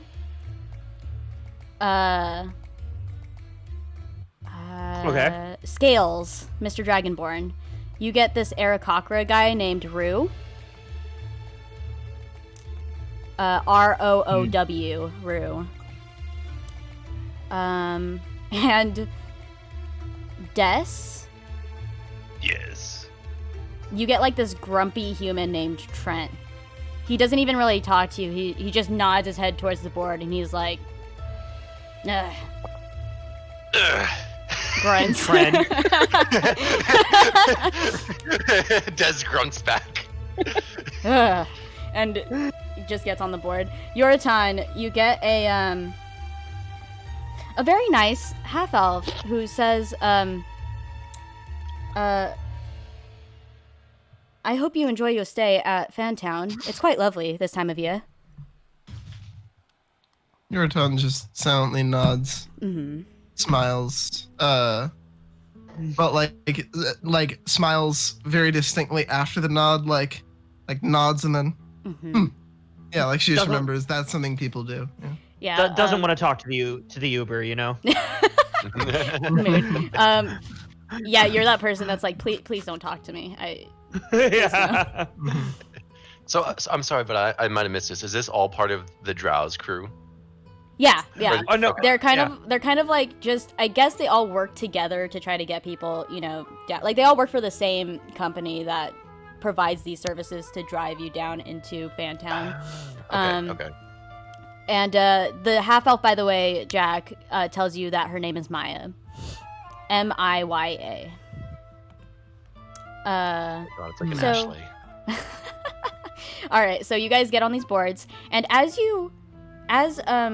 they all cast levitate on these boards, and you all start to lift up and go towards the edge of the hole. And I'll send you guys a general concept of what Fantown kind of looks like from the side. And it's not exact, but this is what I could come up with on the website I was using. All right. Whoa. Yeah, I'm gonna change that's the how it's music. spelled. Well, hey, Dad. Oh, sorry. Yeah.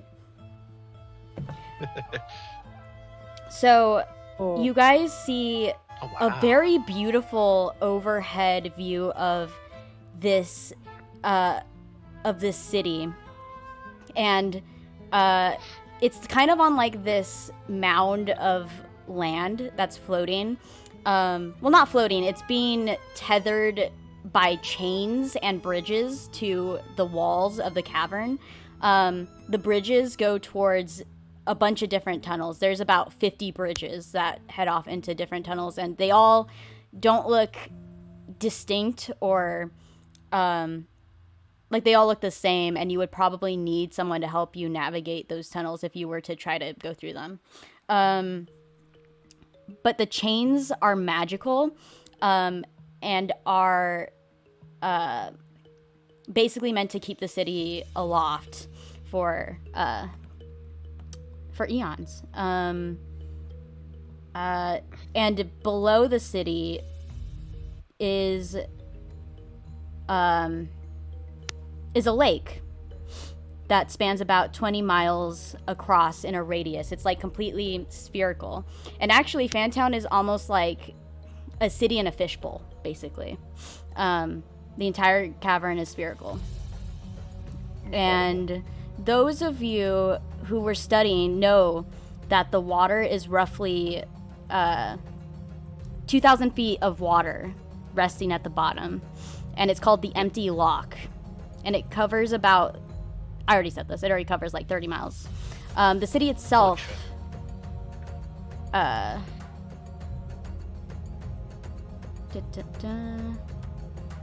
and you guys see this as you start heading down, and you guys actually feel all of your drivers drop their concentration on the levitate spell that they were holding, and you guys start to gently float down to the city. And there's like this interesting mixture of emotions that you start to feel as you drift down, because you all know that the levitate spell is like insured so that you don't get hurt as you go down to the bottom. But there's like this exhilarating rush of knowing that there's no spell holding you aloft at this point, and you're just going down. And you are dropped off in the street of the city. Hell yeah. Well, I believe it's time to get down to business. Don't we agree? Yeah. Yor'atan. To defeat the Huns. Yor'atan, you do know of a person who might be able to help you guys, because you guys don't really know where to start. All you know is that someone has been using these tunnels to steal from Vales, Gruul, and Dendam. And there is one informant who seems to know about all of the going-ons in the city, and you know exactly what tavern he would be at. He would be at the Nightmare and Rancid. The Nightmare Rancid? Yes. Okay, cool. I relay this information to the group. That if we're gonna have a lead, that's our best shot. Then let us go that lead way direction. Mm-hmm. As you guys make your way through the city, you've all heard, besides Yor'atan, you've all heard rumors that the city is like very ghetto, like, you know, run down, and not a great city to be in. Like, you'll get robbed and you need to be careful. But honestly, it doesn't look like that at all. It looks like it almost looks as well cleaned and as well as Ancaster, which is the city that you guys just came from, if not more so. As you guys start walking down the streets and you see people going about their daily business as usual, and there's all kinds of races here. You see like a huge full orc helping this halfling lady across the street. You see this drow performing like wizard tricks for some people, has a little like donation box beside him. Yeah, it's a thriving community. Gonna be perfectly honest with you, Chief. I thought you said there's all kinds of racists here. I was like, yeah, okay. I didn't want to say anything, but yeah, I thought. I knew what she said, but it did sound like that. I was just like, No, I'm kidding. That's fair. I will. You hear I will Kill Bill warn sounds. that stay away from the pit of the lost. Oh yes. Do not engage in combat in there. Did I send you the full thing on that, Bart? I don't think I did. Not yet. Cool. Not I'm yet, sending you that full thing because you do learn everything about it. Ooh. You sent it to me and like the rules and stuff. Well, it's There you good go. to be back in the old stomping grounds. So you guys head to the Nightmare Rancid, and this is probably the trashiest place in the city that you've seen so far. It's like this old... So before we stop in there, I would like to stop at just a cheap tailor and get like a hooded veil and like some bandages to cover myself in. Okay. I don't know how much that kind of thing would cost, but just thought I'd get that out there before we had to do any like retcons or anything. What is our money supply right now? Did they mention that? Like how Did much you money we've been guys given? did you guys have any money in your like whatever money you were given in character creation is basically the gold that you guys have on Cool. you. Yes. Okay. Good to know. I think that's easy enough, I kinda Jack. assumed it. Probably like a silver piece for that. Right on. Thank you very much. And if anyone else wants to do anything before they go into the Nightmare Rancid, you're free to do so. Silly Umis. Always covering yourselves up, not wanting to be seen. Learn to have some pride in your name. Oh, I have plenty of pride in my name and character, but if I'm here, as I said before, there's a chance I could be caught and suffer a fate that would have had me wishing the warden had killed me. But And if I wish to live free, then this is what I must do. if you say so. Okay. So you guys go into the Nightmare Rancid. This place is a very trashy dive bar. There are a few, like, very, very well built, I'm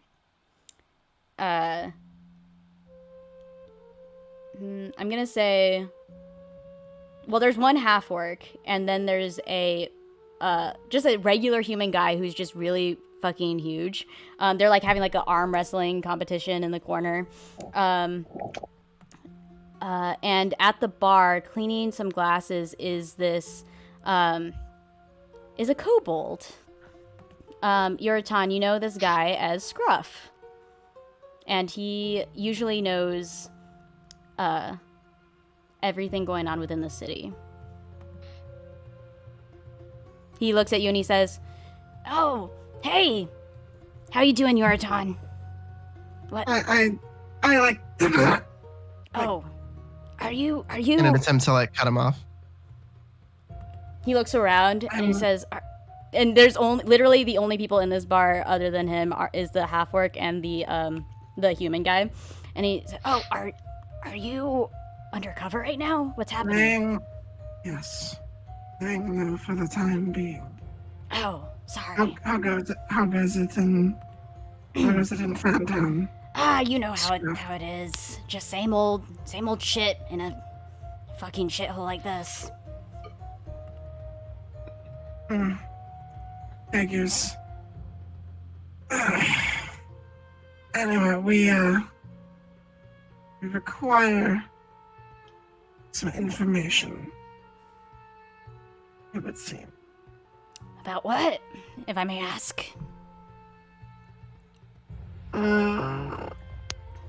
Who? Were we told the name of the person we were chasing? I'm so sorry. No, you were just told that there were multiple robberies reported in Vales, Gruul, and Dendam, which, since the city doesn't get a whole lot of, like, really, like, heinous crimes, like, this is a pretty big deal. No one's heard of, like, people stealing from multiple cities for a really long time. So you said it was Gruul, Dendam, and Vales. Okay, cool. The closest to here is gonna be. Well, we just crossed the Grim frontier, so probably don't want to go back to Vales. Or don't want to go. Wait, was the prison in Vales that we came from? No, the prison was in Ancaster. Oh, Yeah. Okay. Gotcha. Okay. Alright, so then I realize I've been on the Yor'atan filter this entire time. So I say to Scruff, you got any, we don't know the name of our quarry, but we know that we are to apprehend whoever's behind the robberies in Vales, Dendam, and Ancaster. And Vales is the closest here, so I was wondering if you might have any information on the perpetrators of these crimes. He gives you a look like a god damn it kind of look, and he looks at the half orc and the human again, and then he looks back towards you and says, "Come on, come with me. We need to talk about this in a more private place." And he ushers you into the back room of the tavern. I follow. This offer goes out to everyone, not just Yor'atan. Oi, Haffy. Before I go back there, I need some grog. Oh, we have some casks back here. So he continues to go towards the back. And Yor'atan's stomach grumbling. She asks if there's food here as well. Yeah, of course. And he leads you into what seems like a storage room for the tavern. So he grabs you a little bit of food, hands you some rations and stuff. For Dez, he opens one of the casks and lets you at it. I was actually talking to the half orc for a second, but this works too. Oh, my bad. It's all good. I think this works too. Yeah, for sure. So the kobold sits down, and like on one of these stools that's in there, and he says, "This person, whoever it is, the people of Fantown have really taken to try to protect this person. So I don't know the name either, but I do know that there's a rumor that there is a guy that might have the information you're looking for. But you're not gonna like where he is. Does he happen to be back at the prison? No. His name is,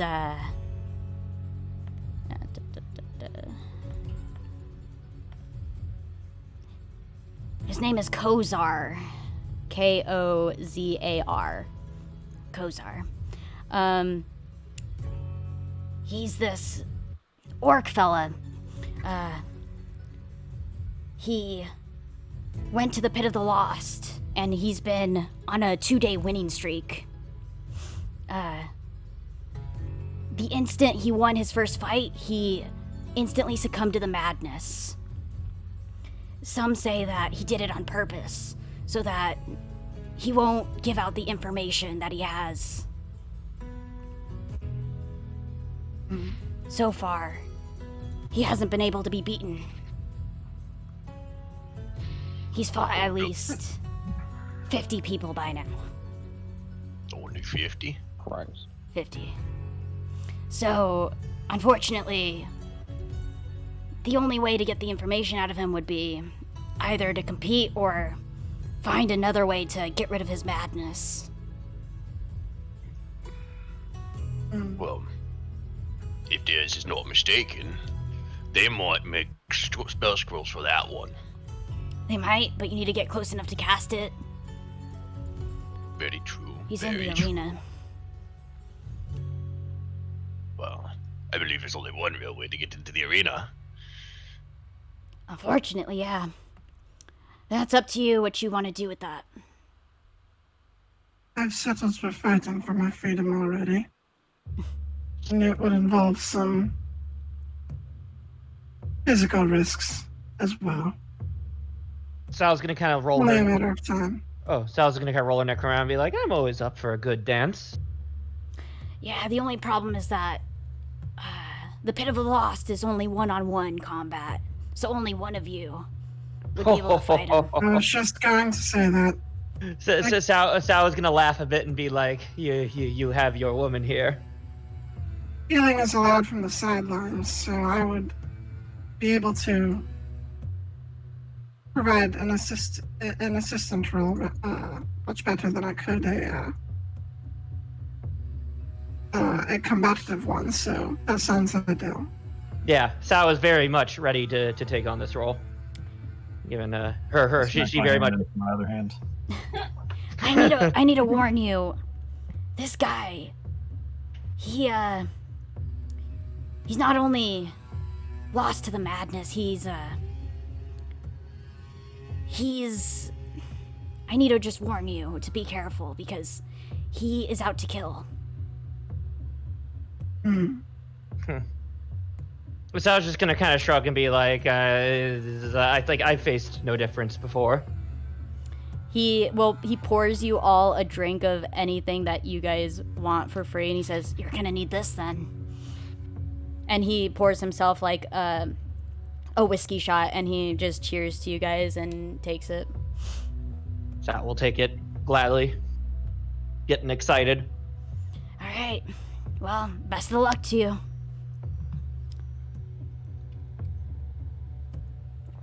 Oh boy. And you guys, I'm assuming, leave the tavern unless you had anything else that you wanted to do at the Nightmare Nah. Rancid. So wait, is this a one-on-one fight or a? Yeah. So Cool. would Uriberos or Yor'atan, would one of you guys like to explain the rules of the pit, or do you want me to do it? I can explain. Yeah. As Scruff was so kind to mention, is one-on-one combat. No healing is provided by the arena, but allies are allowed to heal from the sidelines only once per combat. However, we are only allowed to heal, so my fairy fire would be of no use. However, you, as the combatant, are allowed to cast any spell or ability you so wish. You can choose, even if you win, you can choose to keep fighting, with your pool doubling, or each victory you obtain, or at least near it. You can win tens of thousands of gold if you walk away with more than 4 victories, but once you walk away, pool resets to 0. Winning streaks can last as long as days, but if you walk away or die of exhaustion, then that's just how it is, and 2 new participants will enter the pool. It sounds like a fun time, but we'll start with what's necessary. So, yeah. Be wary. There are guards who should be able to protect you from any stray audience members, but they are in someone's pockets. That doesn't guarantee that. It doesn't guarantee they'll entirely act in your favor. You won't be able to see them though because they pretend to be one of the crowd and blend in intentionally. Trust me, I won't make myself easy to hit.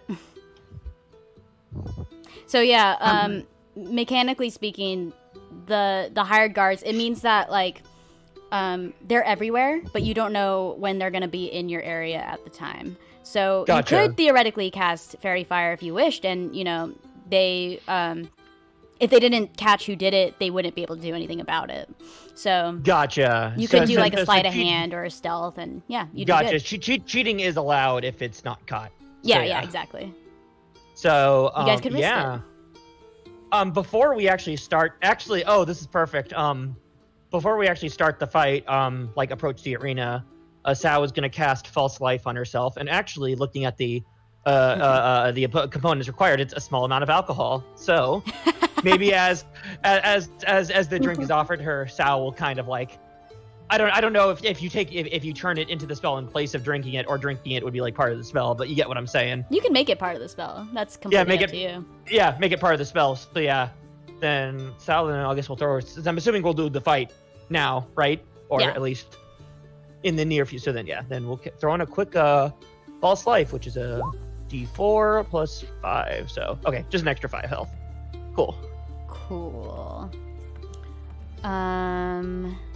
All right, so you guys head towards the arena, and already you can hear, well, actually, as you walk up to the entrance, you do see some protesters outside protesting, the pit being inhumane. There's a lot of, there's like a group of people that are completely against it and think it should be dismantled. But there is a fan base here that likes the idea of not only fighting on history, but with history. The madness is basically the people that lost their lives here taking over your mind. So you guys push past these protesters, get inside the arena, and you hear the crowd going as you guys see this. You guys go towards the railing, and you see this huge orc, and he's actually bigger than usual. He is considered large at the moment. He has a bunch of cuts and bruises, and his eyes are completely red. And you see that the floor of the arena is completely scattered with bones, new and old, and there's like fresh blotches of blood everywhere. And he is going against right now this Dragonborn fighter who slashes at him with his axe, and I'm actually gonna roll and see if he even hits him. Where is it?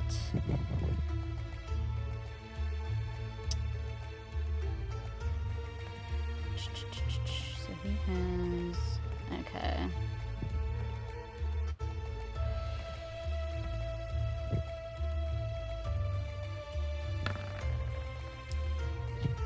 Oh, no, never mind. That will not do it.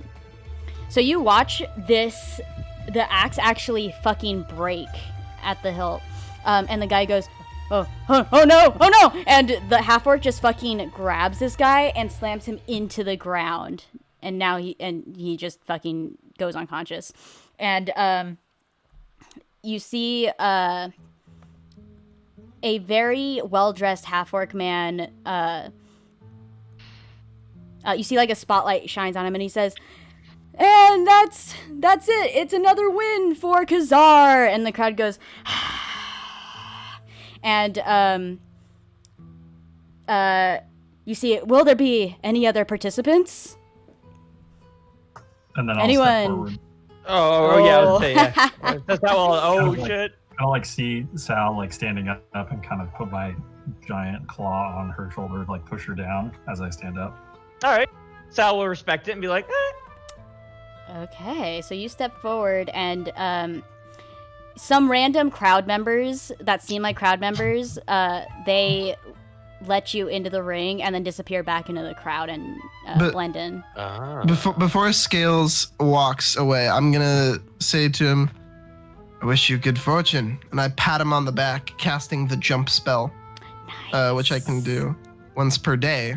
Nice. I'm gonna use it now, and so your jump distance is tripled Fucking amazing. for the next minute. All right. "Oh shit! Can are either of your weapons, Adam, magic already?" No, neither of them are magic. Oh, then actually, Sal will reach out then, kind of in a similar manner, and will actually catch a magic weapon on whatever sword, our man will be using in his main hand. We get Yeah. scimitars, actually. Yeah. It's like, Fino will push his way through the crowd and say, this place is quite too much for me, but I do have scrolls to help you if things should go awry, my friend. And he just pats you on the back.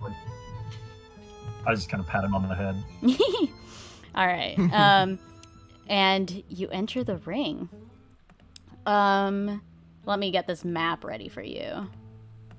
Oh boy. So I'm just gonna let you guys know this. I made this map kind of small because it's just an arena, but I didn't include the stands just because I just think it'll be apparent that you guys can just cast whatever you want. And I'm gonna say that you guys can just call out what you want to cast when, because you're all just holding your actions for when things go down. I'm assuming. Yeah. Yeah. Cool. All right. So, and I'm gonna get the music ready as well.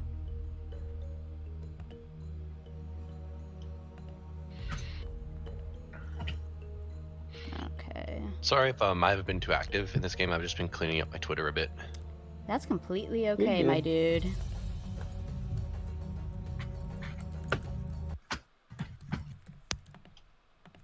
Bye, Groove. Bye, Groovy. Bye, Groove. Because I realized I was being like tagged and everything in like the Spooky 20 stuff, and I was like, wait, my followers wait. aren't private. I think Bart knows. Alright. So there are like there's like a scattering of bones and blood and like broken glass and weapons and all kinds of stuff in this arena. And actually above you, I just want to note, since you have jump on you, there are like a bunch of chains hanging from the ceiling. So just a note. Yep.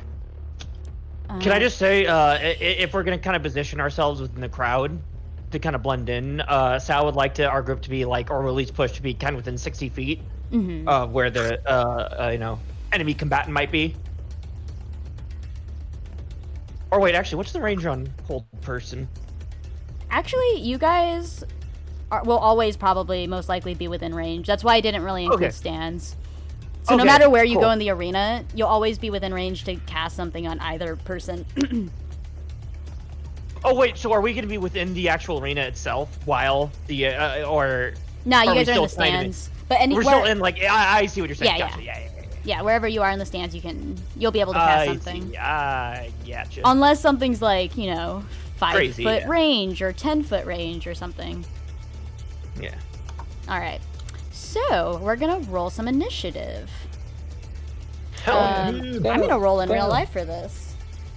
Nice. Dice cam. Oh, sorry, I rolled twice, but I got Well, 12. you got the same number for both rolls. So there you go. That works. It was Should everyone fate. in the party initiate? Oh, yeah. I think she's just having you guys like kind of hold action essentially. Yeah, so you guys Yeah. can just call out what you want to do. So Oh, we're okay. For sure. 12. Gotcha. What did I? Oh, there we go. He got a nat one.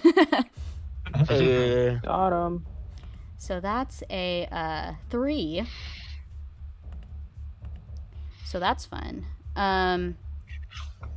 So Scales, you are up first. Well, cool. I'm just trying to look up how jumping works. Oh, here we go. Strength determines how far I can jump. To make a long jump, I can cover a number of feet up to my strength score if I move at least 10 feet on foot immediately before the jump. Yeah, I kind of forgot. So jumping in general, like the jumping rule in D&D is something that we don't use very often. Yeah. Let me check the rules on that really fast. 'Cause that's So under long movement. jump. So when I make a standing long jump, I can only leap half that distance. Either way, each foot I clear on the jump costs a foot of movement. Okay. So I can move up to my speed on the jump, and the jump. Each thing costs a foot of movement. Sorry, I missed that. Yeah. I know the rules are on the DM screen, and I was about to grab mine. You can only leap half of that distance. Either way, each foot you clear on the jump costs a foot of movement. So that makes sense. I can only move, 30 feet and around. Where? When you make Which book was that in? Oh, thank you. When you make a high jump, you leap into the air a number of feet equal to 3 plus your strength modifier.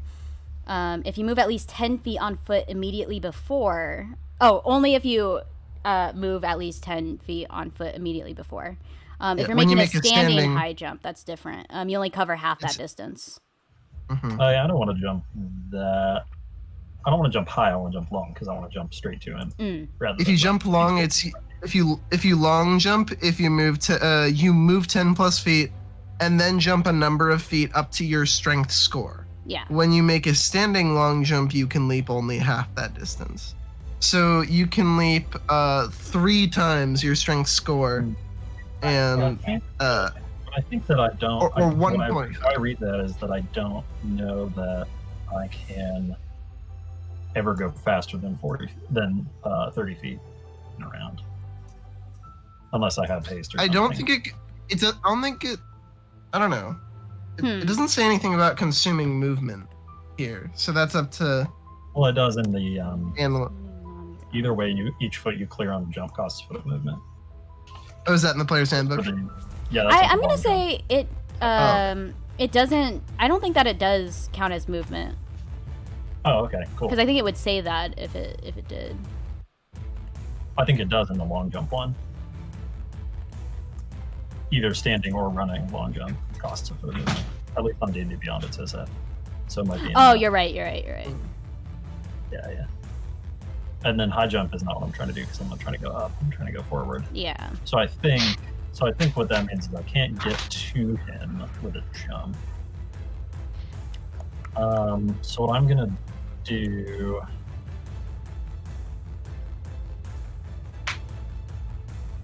Oh, I just realized that it's you that's doing this fight, which is gonna be fun. Oh boy. I'm not gonna lie. I was hoping. Ooh. Oh yeah, I see it in the player's handbook. Yeah. Okay. Each foot is a foot of movement. Yeah. So I'm gonna run 30 feet forward. Mm-hmm. I can't move my guy. Oh, what the fuck? Skills. There we go. Is he not? You should be. Oh, there we You go. should be able to do it now. Yeah, he's a boy. Okay, and then now that I am here, I am going to use my breath weapon and breathe in line of lightning. Yeah, 30 dude. feet long. Woo 5 feet wide. woo. he needs to make a dexterity saving throw DC 11. All right. Give him the business. Dexterity saving throw. Oh, whoops. There we go. Oh man, That is. I got a 2 and a 1. Oh, he has a pretty good deck, surprisingly. Oh, no, wait, that's Pheno. Why am I looking at Pheno's sheet?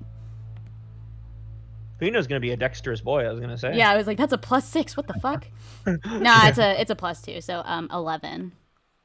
That is the DC. Oof. So he takes 1 damage. Amazing. Ooh. It's like a little static electricity. Okay. It's been a minute since you've used that. Now that you're a little bit closer to him, and you just go, and like lightning just bursts out. He winces a little bit, but it obviously was not. It was not a whole lot of. It wasn't a big of a deal to him as you wanted it to be. You actually see that there's like a tooth sticking out of him, like the huge fang of like some kind of animal is like dug into his shoulder. Jesus. Very interesting. Then I'm going to, As a bonus action, spend one of my superiority die to do a maneuver called Quick Toss. Oh my Okay. god. This man's tossing. And as a bonus action, I'll make a ranged attack with a weapon that has a thrown property, which is my hand axe. So I will throw a hand axe at him. All right. Ooh. With a 24 to hit. That will For 9 slashing. definitely hit, and 9 damage. Whew. Yeah. All right. Ooh, That Nelly. is very good. Let's see. And I believe that's going to be my turn. Cool. Why does Oh, he I'm have going so many of to. those? I'm going to That's take a weird. reaction when he gets within range of me. So Takes whenever that one happens, more of these. Actually, no. plan. So when you actually, oh man, I should have done this before you rolled that. But before you throw the hand axe, you feel like the magic that, or the power that you felt in the pit of your stomach since you woke up. You feel it clawing at you to be let out, and you feel like if you let go, you would be able to bolster this attack, probably. However, you also know that this might be a gamble and something might happen, but you're not quite sure the measurement of that gamble. Yeah, let's roll the dice. Okay, so you choose to do this. Let me look for the thing. I don't know my fancy power. Oh, you also have to use your reaction to do this, by the way. Oh, then never mind. Oh wait. Okay, If I understand that, the cool. So you throw the hand axe and it sticks. It lodges itself right between his pecs. I'm giving a little like rah with my scimitars out, like ready to go. He gives a very similar ah.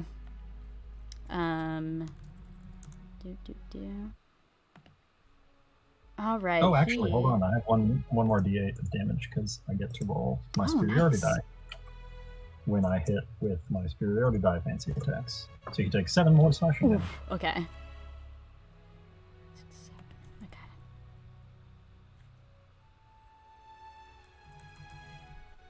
Cool. All right. He fucking like reaches into his chest and rips the hand axe out, and he starts to charge towards you.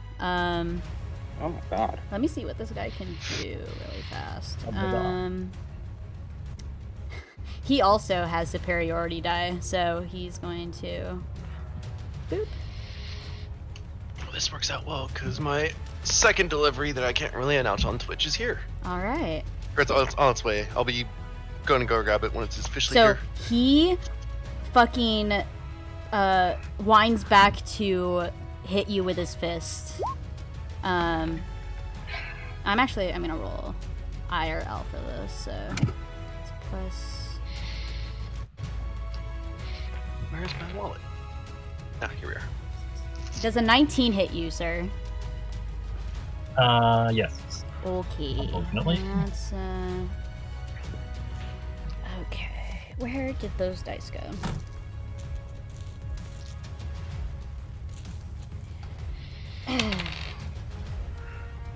Oof. You take 7 bludgeoning damage. That's Yep. good. As his fist connects with you, and you're almost lifted off of your feet because it's almost the size of you. That's how big this guy is right now. And he's also going to use one of his superior die to try to grapple you. So I need you to make a athletics check for me. Sounds good. Woof. You have a big number to Ooh. try to beat. I'd say a nat 1. I'll be right back, guys. That's not what you want. Let's see. Hold That's on okay. one If I'm second. grappled, I can still move him. Oh, actually, I'm going to take my reaction when it gets into melee range with me, too. Okay. Sorry for not mentioning. I expend a superiority die and make a melee weapon attack on him Okay. for my brace maneuver. And yep, I will hit him with a scimitar. Oh, wait. I'm sorry. So 10. So 10 does not hit. I mean, it's technically 11 if it's with the one that Sal enchanted. Oh, that's right. Yeah. I don't think Well, 11's gonna be enough though. Nah, it's not. Okay. So I was looking at my camera when I rolled the dice, and it looks like a 19, but it was actually also a 1. Oh, sweet. Which is pretty amazing. How does that even work? Who wins in this scenario? You I'll both trip just- and fall over. Yeah, basically. Like, I'll say he tries like- to grab you, but you duck out of the way, so you but you end up like falling. He also ends up falling, so you're both just prone. Oh. But this is good for you, because like Yeah. you could just get up on your turn. That's the end of his turn. Yeah, sweet. Yeah, I'll stand up and take Whack a couple him. of swings at him with Yeah. advantage because he's prone. So that'll be the first 2 are the +1 scimitar with advantage. Sal shouts out, "Give him the business" from the stands. You Yeah. know, The saying, big "Hey, business. Hit with a Give him the 17. big business. Does a 17 hit at Analyn? A 17? Yeah. No. Ooh. And then He's I will buffed do up another right now. 2 scimitars. Does 22 hit? Yes. Mm. Then It's a 6 six slashing. Cool. 6. Got it. And let's see how often I will take an action surge while I have Nice. Ooh, man, this, surgeon. while I have this particularly advantageous situation. And how does a 19 sound It sounds incredible because it hits. for slashing damage? Oh, Amazing. 5 slashing damage, Mister. Oh, Unless 5. okay. Oh, yeah, because it's the primary. Yeah. Yeah. And then one more attack because. Oh no, that's not how that works. The 2-weapon fighting. Yeah, you get 3 with action surge. It's a little sad. Yeah. Yeah. And You could then- choose to, again, you have that feeling in the pit of your stomach again. You got the rumblies. The rumblies. Oh, the rumblies. Got the And bends. the question Yeah, I have for I'll you spend is, my will you reaction. let go? Yeah, I'll spend my reaction and let go on that one. Cool. All right. So what I need you to do. Just make a farting noise. Can you roll a d8 for me? Yes. Exciting. 6. A 6. Ooh. Interesting. Oh. Okay. what? So you do 6 Hello. more damage. 2, 3, 4, 5, 6. So you feel the power erupt from you as you slash at wait, what was his name again? Kazar. as you slash at Khazar, who is prone on the ground, and you notice that your blade glows with like a purple light, and as you cut him and break skin, the purple seems to embed itself into his skin and seep into the open wound. And Khazar is gonna make a con save.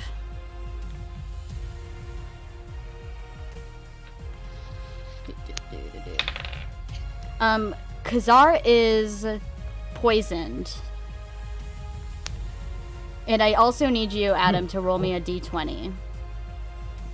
Cool. I got a 10. A 10. Poison Okay. is good. You feel for a moment like the magic or the power that you're exerting could possibly get out of hand, but you rein it in and get it back under control. Just because I haven't done enough this turn, I will spend a bonus action. Oh wait, did I bonus action attack? Oh, yeah, I think I heard an offhand I think you attack. did, so yeah. Probably, yeah. Yeah, 2-weapon fight. Yes, that is fine. They're actual not bonus actions. So you fucking wailed on this guy, and he gets up, and he will again unarmed fighting. I just like the image of me like standing over him, like yeah, and then he stands up, and I just kind of like follow him. Ruh-roh. He's like twice as tall. So as he me. rolled really high. He got a 23. Uh, All right, he's gonna roll.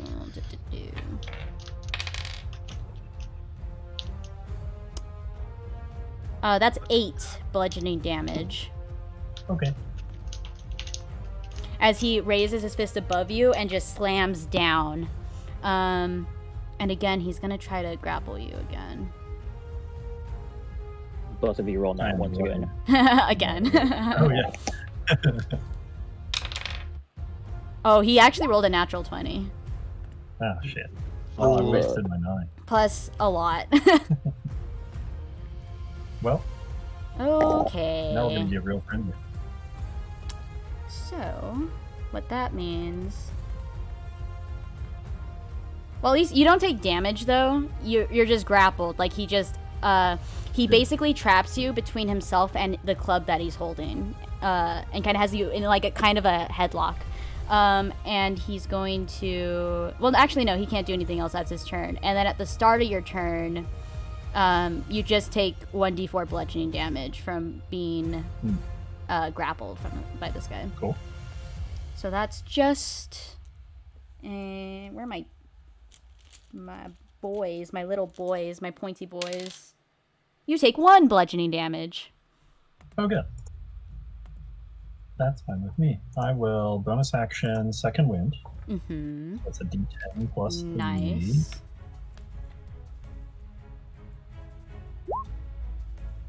Ugh, a 1. Well, I got 4 hit points.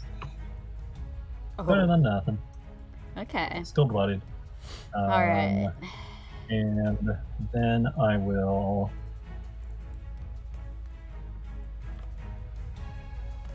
I'll give him a good old slash with the scimitar. I hope that I hit. Nope.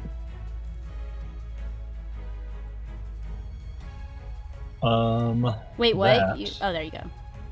Oh, I slashed him. Yeah. I got an 11, so it didn't hit. Trying to think if there's anything else I can do. You wait. Does poison mean you get advantage, or is that or They does have he just get? disadvantage. Does he get disadvantage on his hit? Yeah, I think so. Yeah, and on checks, on abilities maybe, or skills. I'm not really sure. Poisoned condition. Disadvantage on attack rolls and ability checks. Oh, so actually, he needs to re-roll that strength check. He got That's another right. natural 20. Oh, great. Oh, okay. All right, then. This was meant to be. It was meant to happen. Well, you try it at him, you know. I did. It was an attempt. And then he's gonna roll that. Well, actually, he needs to re-roll his attack too. Yeah, he still hits. He literally rolled the same numbers for everything. He rolled the same number for attack, and he rolled the same number for his grapple. It's pretty insane. He has the roll 20 RNG in real life. All right. I think that's it for me. I do Okay. not have anything else that I can do. What is it to break free, a bonus? I think that's an action, unfortunately. Oh, that's fine. Okay. So Fino's going to cast Healing Word on you. He takes out a little scroll. That's cool. Can I hide him so he's not caught by Oh, anyone? healing spells are completely allowed. It's buffing and weakening spells that are not allowed. Ah. But Fino is only allowed to do this once per combat. So if he were to do it again, then it would not be okay. I see. Oh. Interesting. Very, All very right. interesting. So, you get 6 back, Adam. Thank you. All right. And then it's Kozar's turn.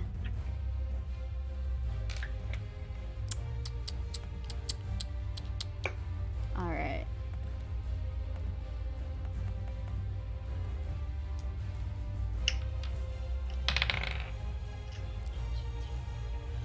I'm guessing that an 11 doesn't hit you.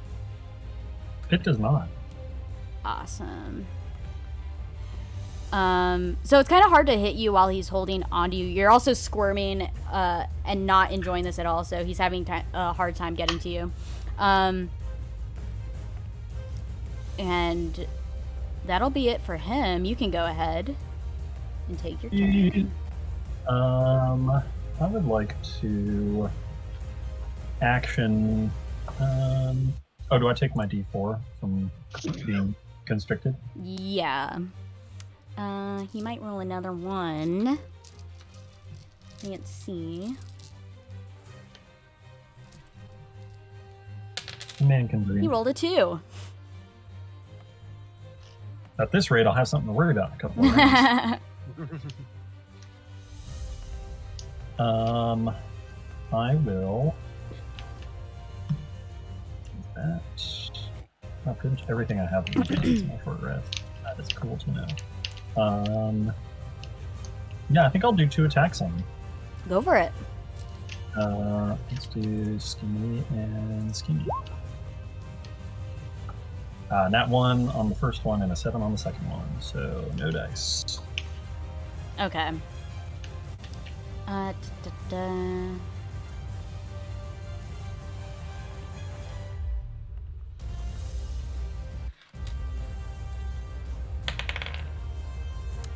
Oh, that'll definitely hit you. Let's hope he rolls low, boys. Oh, that's pretty. You take 5. Okay. Let me see if he has any other things that he can do. Boop, boop, doo, doo, doo, doo.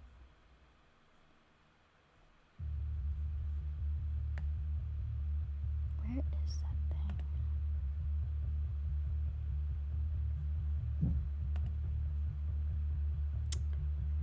thing? Okay, he used 2 of those. How's he looking, by the way? He's looking really bad. He was already kind of battered before you came in here. And he's looking a little tired, but it might take a couple strikes to be able to get this guy down, depending on how well you roll. Okay. Damage or wisdom. Interesting. So he's also going to oh man, I hope he rolls low for this. You take 2 additional damage. Okay. And what's that from? Superiority dice, because he's also doing menacing attack. So you need to make a wisdom saving throw. Wisdom saving throw. Who knows? I do not have a very good one of those. If it'll roll. I guess not. There you go, 15. 15. Let me see what the DC is. Oh, that just fails.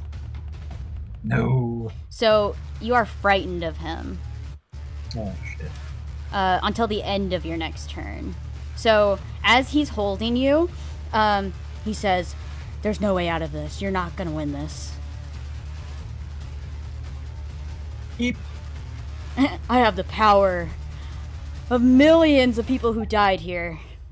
There's no way you come out of this alive. Now it's your turn, and you are frightened. So can't willingly move closer. Oh, come on, there's a thing. Yeah. Conditions, frightened. Have You disadvantage on attack rolls and ability checks while source of my fear is within line of sight. Can't willingly move closer to the source of my fear. Cool. well, good he's thing grappling me. you're as close as you can possibly be to him. But now it's just disadvantage. I'm gonna try something. Well, it doesn't. Oh yeah, you didn't have advantage. Never mind. Or advantage. Oh yeah. So you're good. So I will roll with disadvantage. Let's see if this works. Ooh, it does work. Cool. Oh, sweet. I just learned something about Beyond 20 today. Whoa. Oh man, that one for the first attack. And oh, 2 spooky 20s. Wow. All right. Oh, that'll do. Ooh, okay. Would you That'll like be- to empower that strike, my dude? I would very much like to empower that strike. Amazing. So I roll a d8 and a d20. Yep. I got an Uno and a 10. Okay, cool. Good thing the one wasn't on the 20. Yeah, exactly.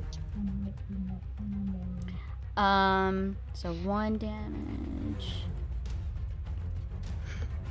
Plus. Man, he's looking fucking rough. You do. Sorry, how's Skill's health looking? Not great. They're both if I were to looking put it very out of bad. 25, I'll give it Okay. 10. Okay, I'll give you a second level healing word. Oh, sweet. Sorry, I didn't. I was trying to wait for you to take hits, but I don't know. I was distracted by my cat, and also I used the one-on-one combat as an excuse to, while listening, take a couple of the not visible or totally tobacco smoke twitch. I got my burrito. But anyway, yeah, Fino did heal yes, him for sure. a little bit, but you can go ahead. Yeah, for sure.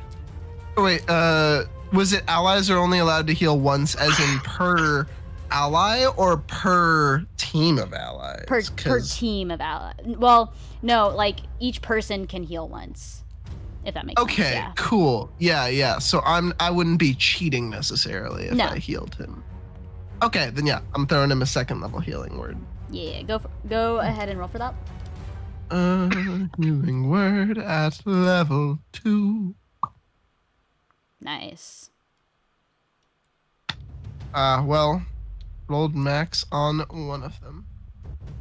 So that's 5 hit points. Ah, thank you. Every bit counts. Don't you add your spellcasting modifier to that? Yes.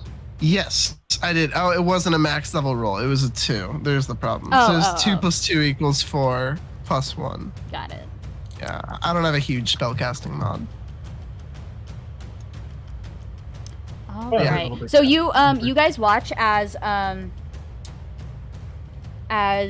Scales gets a little shaken by some things that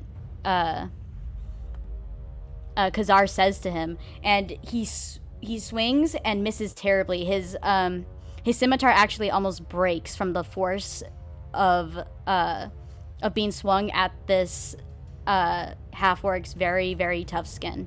But he tries again, and he breaks skin, and you see that this strike, you see that acid starts to pour from the hilt of your blade and eat away at his skin as it slices it open. And at first you're like, oh shit, there's acid coming out of my scimitar. all of a sudden it's gone, as if it were never there to begin with. Huh. All right. That's interesting. Not really sure what to make of that. All right, now it's his turn. He's going to... You can get an attack of opportunity on him Very much like because he's going... And this is not disadvantage anymore because the Frighten wears off after the end of your turn. He's going to try to jump up onto the chains. Oof. Oh, sorry, wrong weapon. Wrong weapon. My bad. I rolled the wrong thing, so can we just take the damage from this one? Yeah, for sure. I'm Yeah. cool with that. 21 d20 roll. Come on, Scimitar. Where are you going? There you go. 4 slashing. Please. Oh. I mean, it doesn't really matter because your modifier is the same. I'll take the 21. It's fine. Okay. So he jumps up and well, actually, he needs to make an athletic check to see if he can do this. He would do so at disadvantage because poison, unless poison. Yes, is off. you are correct. Yeah, he jumps up and catches one of the chains and starts to climb upwards. So Love it. he's about like Oh, interesting. he's about 15 feet in the air. Okay. And he's relatively in the same spot that he was at. He's just in the air now. Oh, okay, cool. I will And he pull out uses- my other hand axe. Oh, unless he's not done. No, he used his action to do that, so you can go. That's right. I will pull out my other hand axe and give that the whirl towards him. With a 21 to hit. All right, I'm liking this hand axe. So you... Next 6 damage.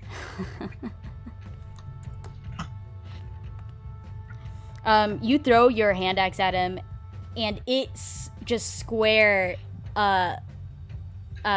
goes between the eyes, and he it's kind of delayed for a second, but he lets go of the chain and falls on the ground unconscious.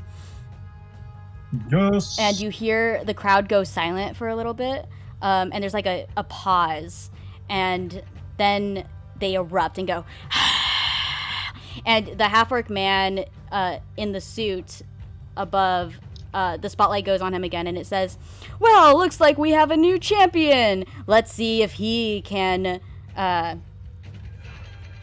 keep the voices at bay. And you need to make a con save. Oh, actually, no, wisdom saving throw. Oh boy. Oh, I'm not so great at this. It's okay. I've got inspiration. Thinking that shit. If a 14's not going to do it, I'll spend inspiration and do another one. A 14 will do it. So you have this very interesting sensation. You almost can feel like hands reaching out to try to wrap around your mind, but you keep it just out of reach, much to their frustration. And you're now out of well, you can keep fighting or you can get your reward, and I'm assuming you're just going to get your reward.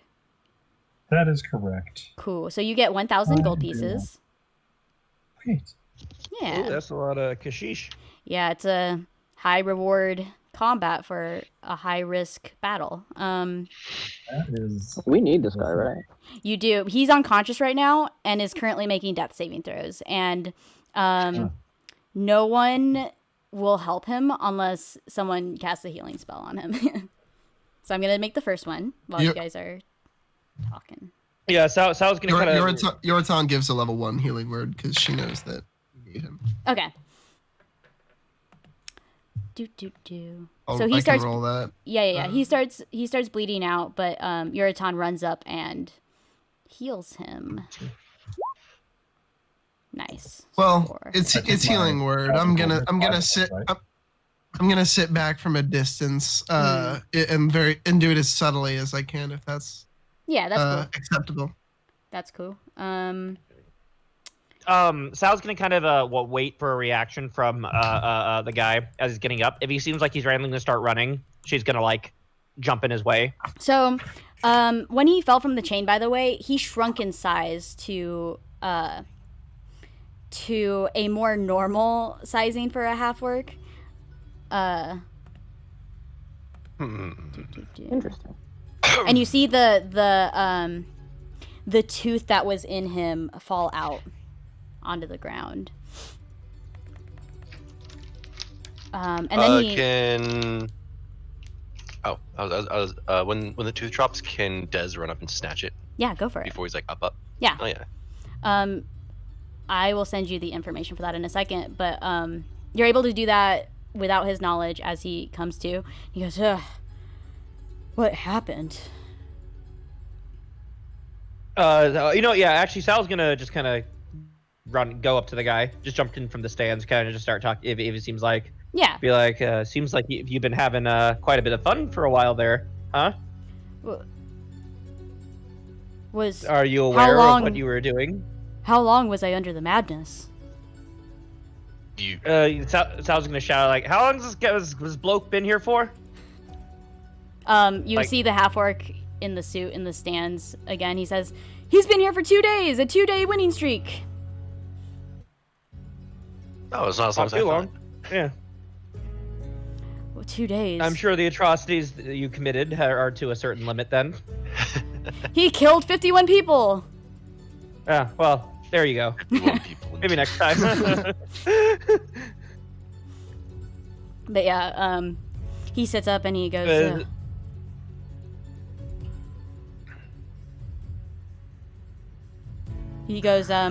thank you for relieving me of that. They might sing tales of you back in Gruel. Just saying. He nods at that and says, I hope so. Why did you lot save me? You could have just left me to die. We've got a few cues for you.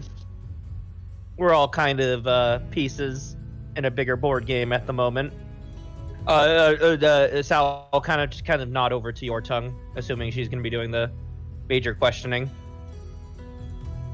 Yes. I'm assuming we might want to go somewhere else, should. though. Yeah. Yeah, let's. Yes. He I was gets about up. to say we should move to a private place. Yeah, he gets up and starts walking towards the exit of the arena. And they start getting ready for the next fight. You see a like a very aquatic looking person. I forgot what they're called. Are they called like what are those amphibious Tritons? race? Yeah, you see like a Triton walk in and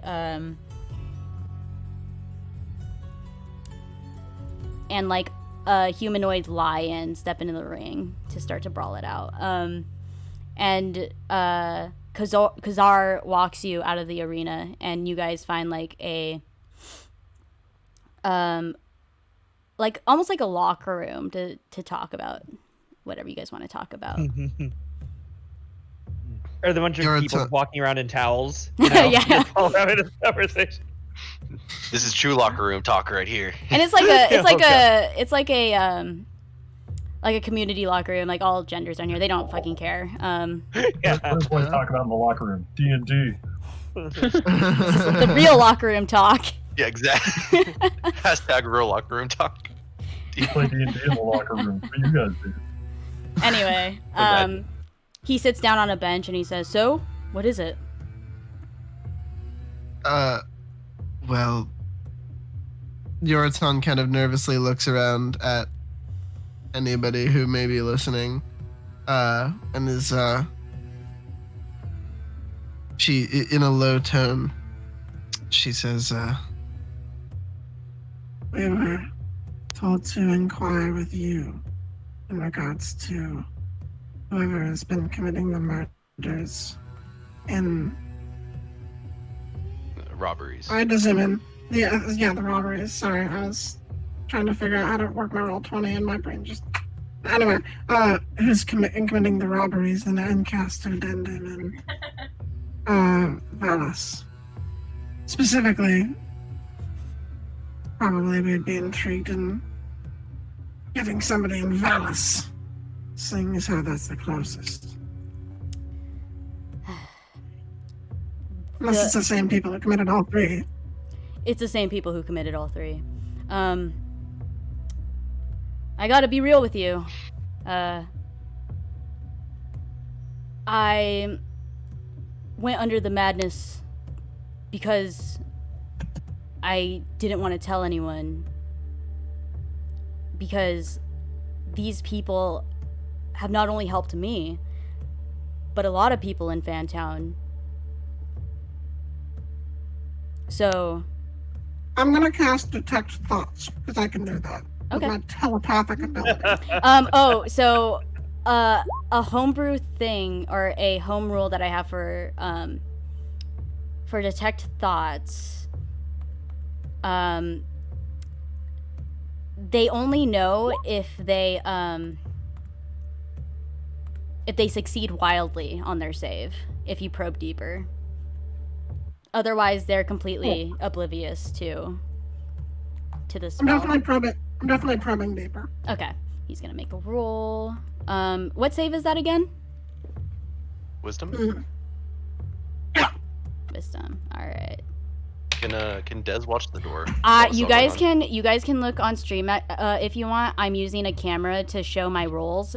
He just rolled a natural 20. Hey! That's fine. I'm okay with him knowing, because I would make it like very obvious that this is information we need to know. Yeah. And I specific.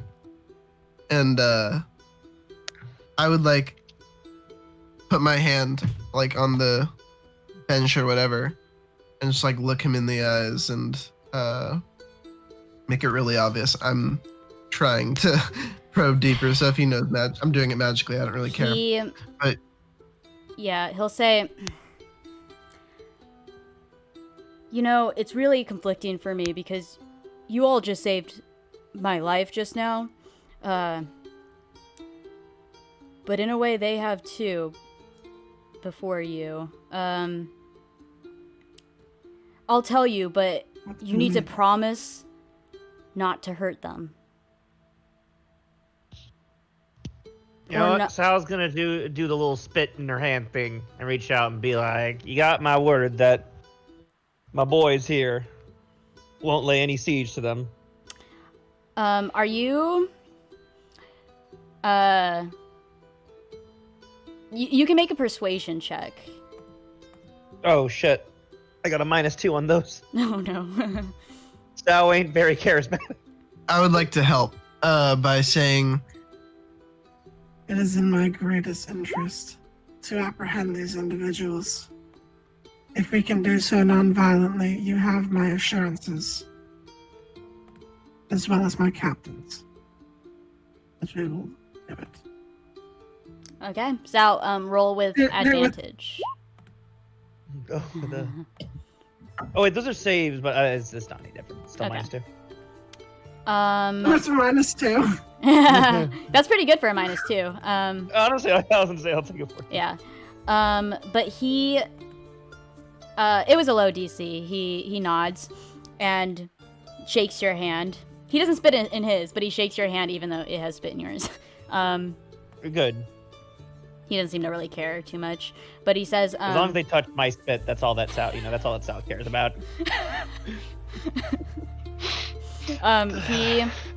He nods and says, okay. They're called the Cry of the Enraged. They are a group of halflings who have been stealing back items that have been,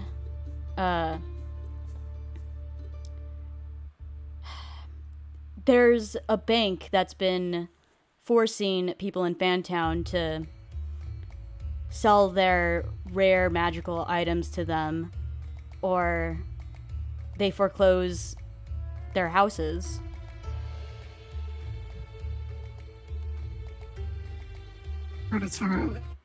So Which big might this be? make a persuasion check, Des.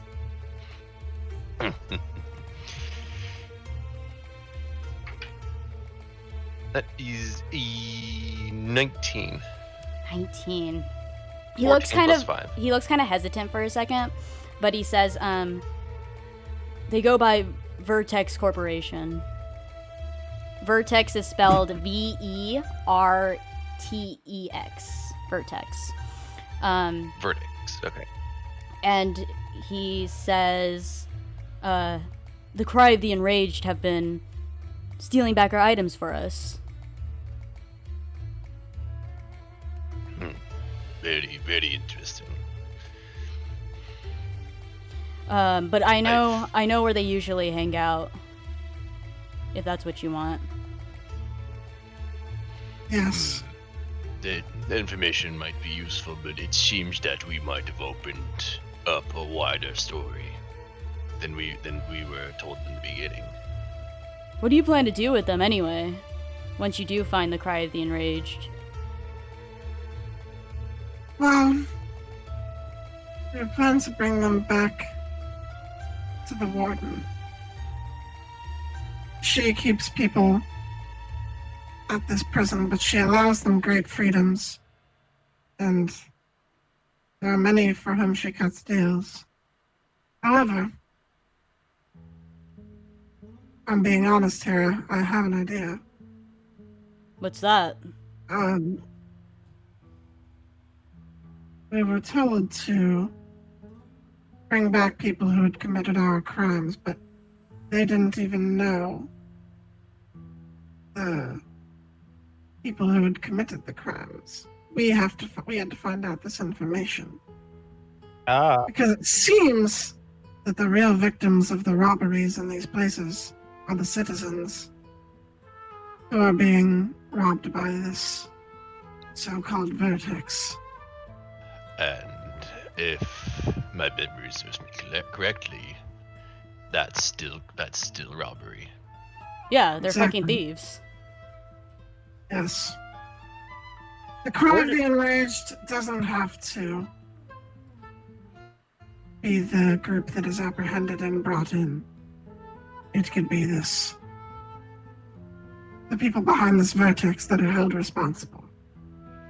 We are looking for thieves after all, and you might as well ask other thieves where the bad thieves are, thiefly. Yeah, Some thieves have honor. Yeah, I don't know where Vertex is based, so yeah, it might be a good idea to ask them. We can ask exactly.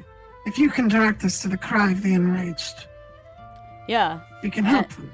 Yeah, and he directs you to an abandoned warehouse that hasn't been used in a really long time. And you guys go there. Let me see something real fast. I'm gonna take a quick bio break, y'all. Yeah, go for it. Actually, let's all take a break real fast. I have to go to the bathroom. Oh. Yeah. Oh. Sure. Will your stream be paused in the meantime? Yeah, I'm gonna go to the break screen.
basically, you guys walk up to this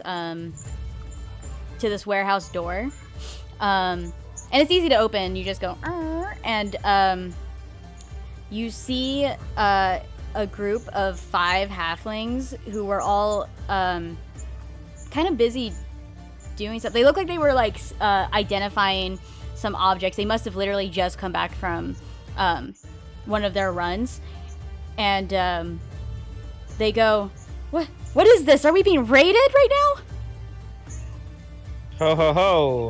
Not raided, but requisitioned. Quite the opposite. Sal, give me a persuasion check if you would. No, please. I love that Sal. I love that Sal. I love that Sal's the one that's taking the lead on everything, and it's like.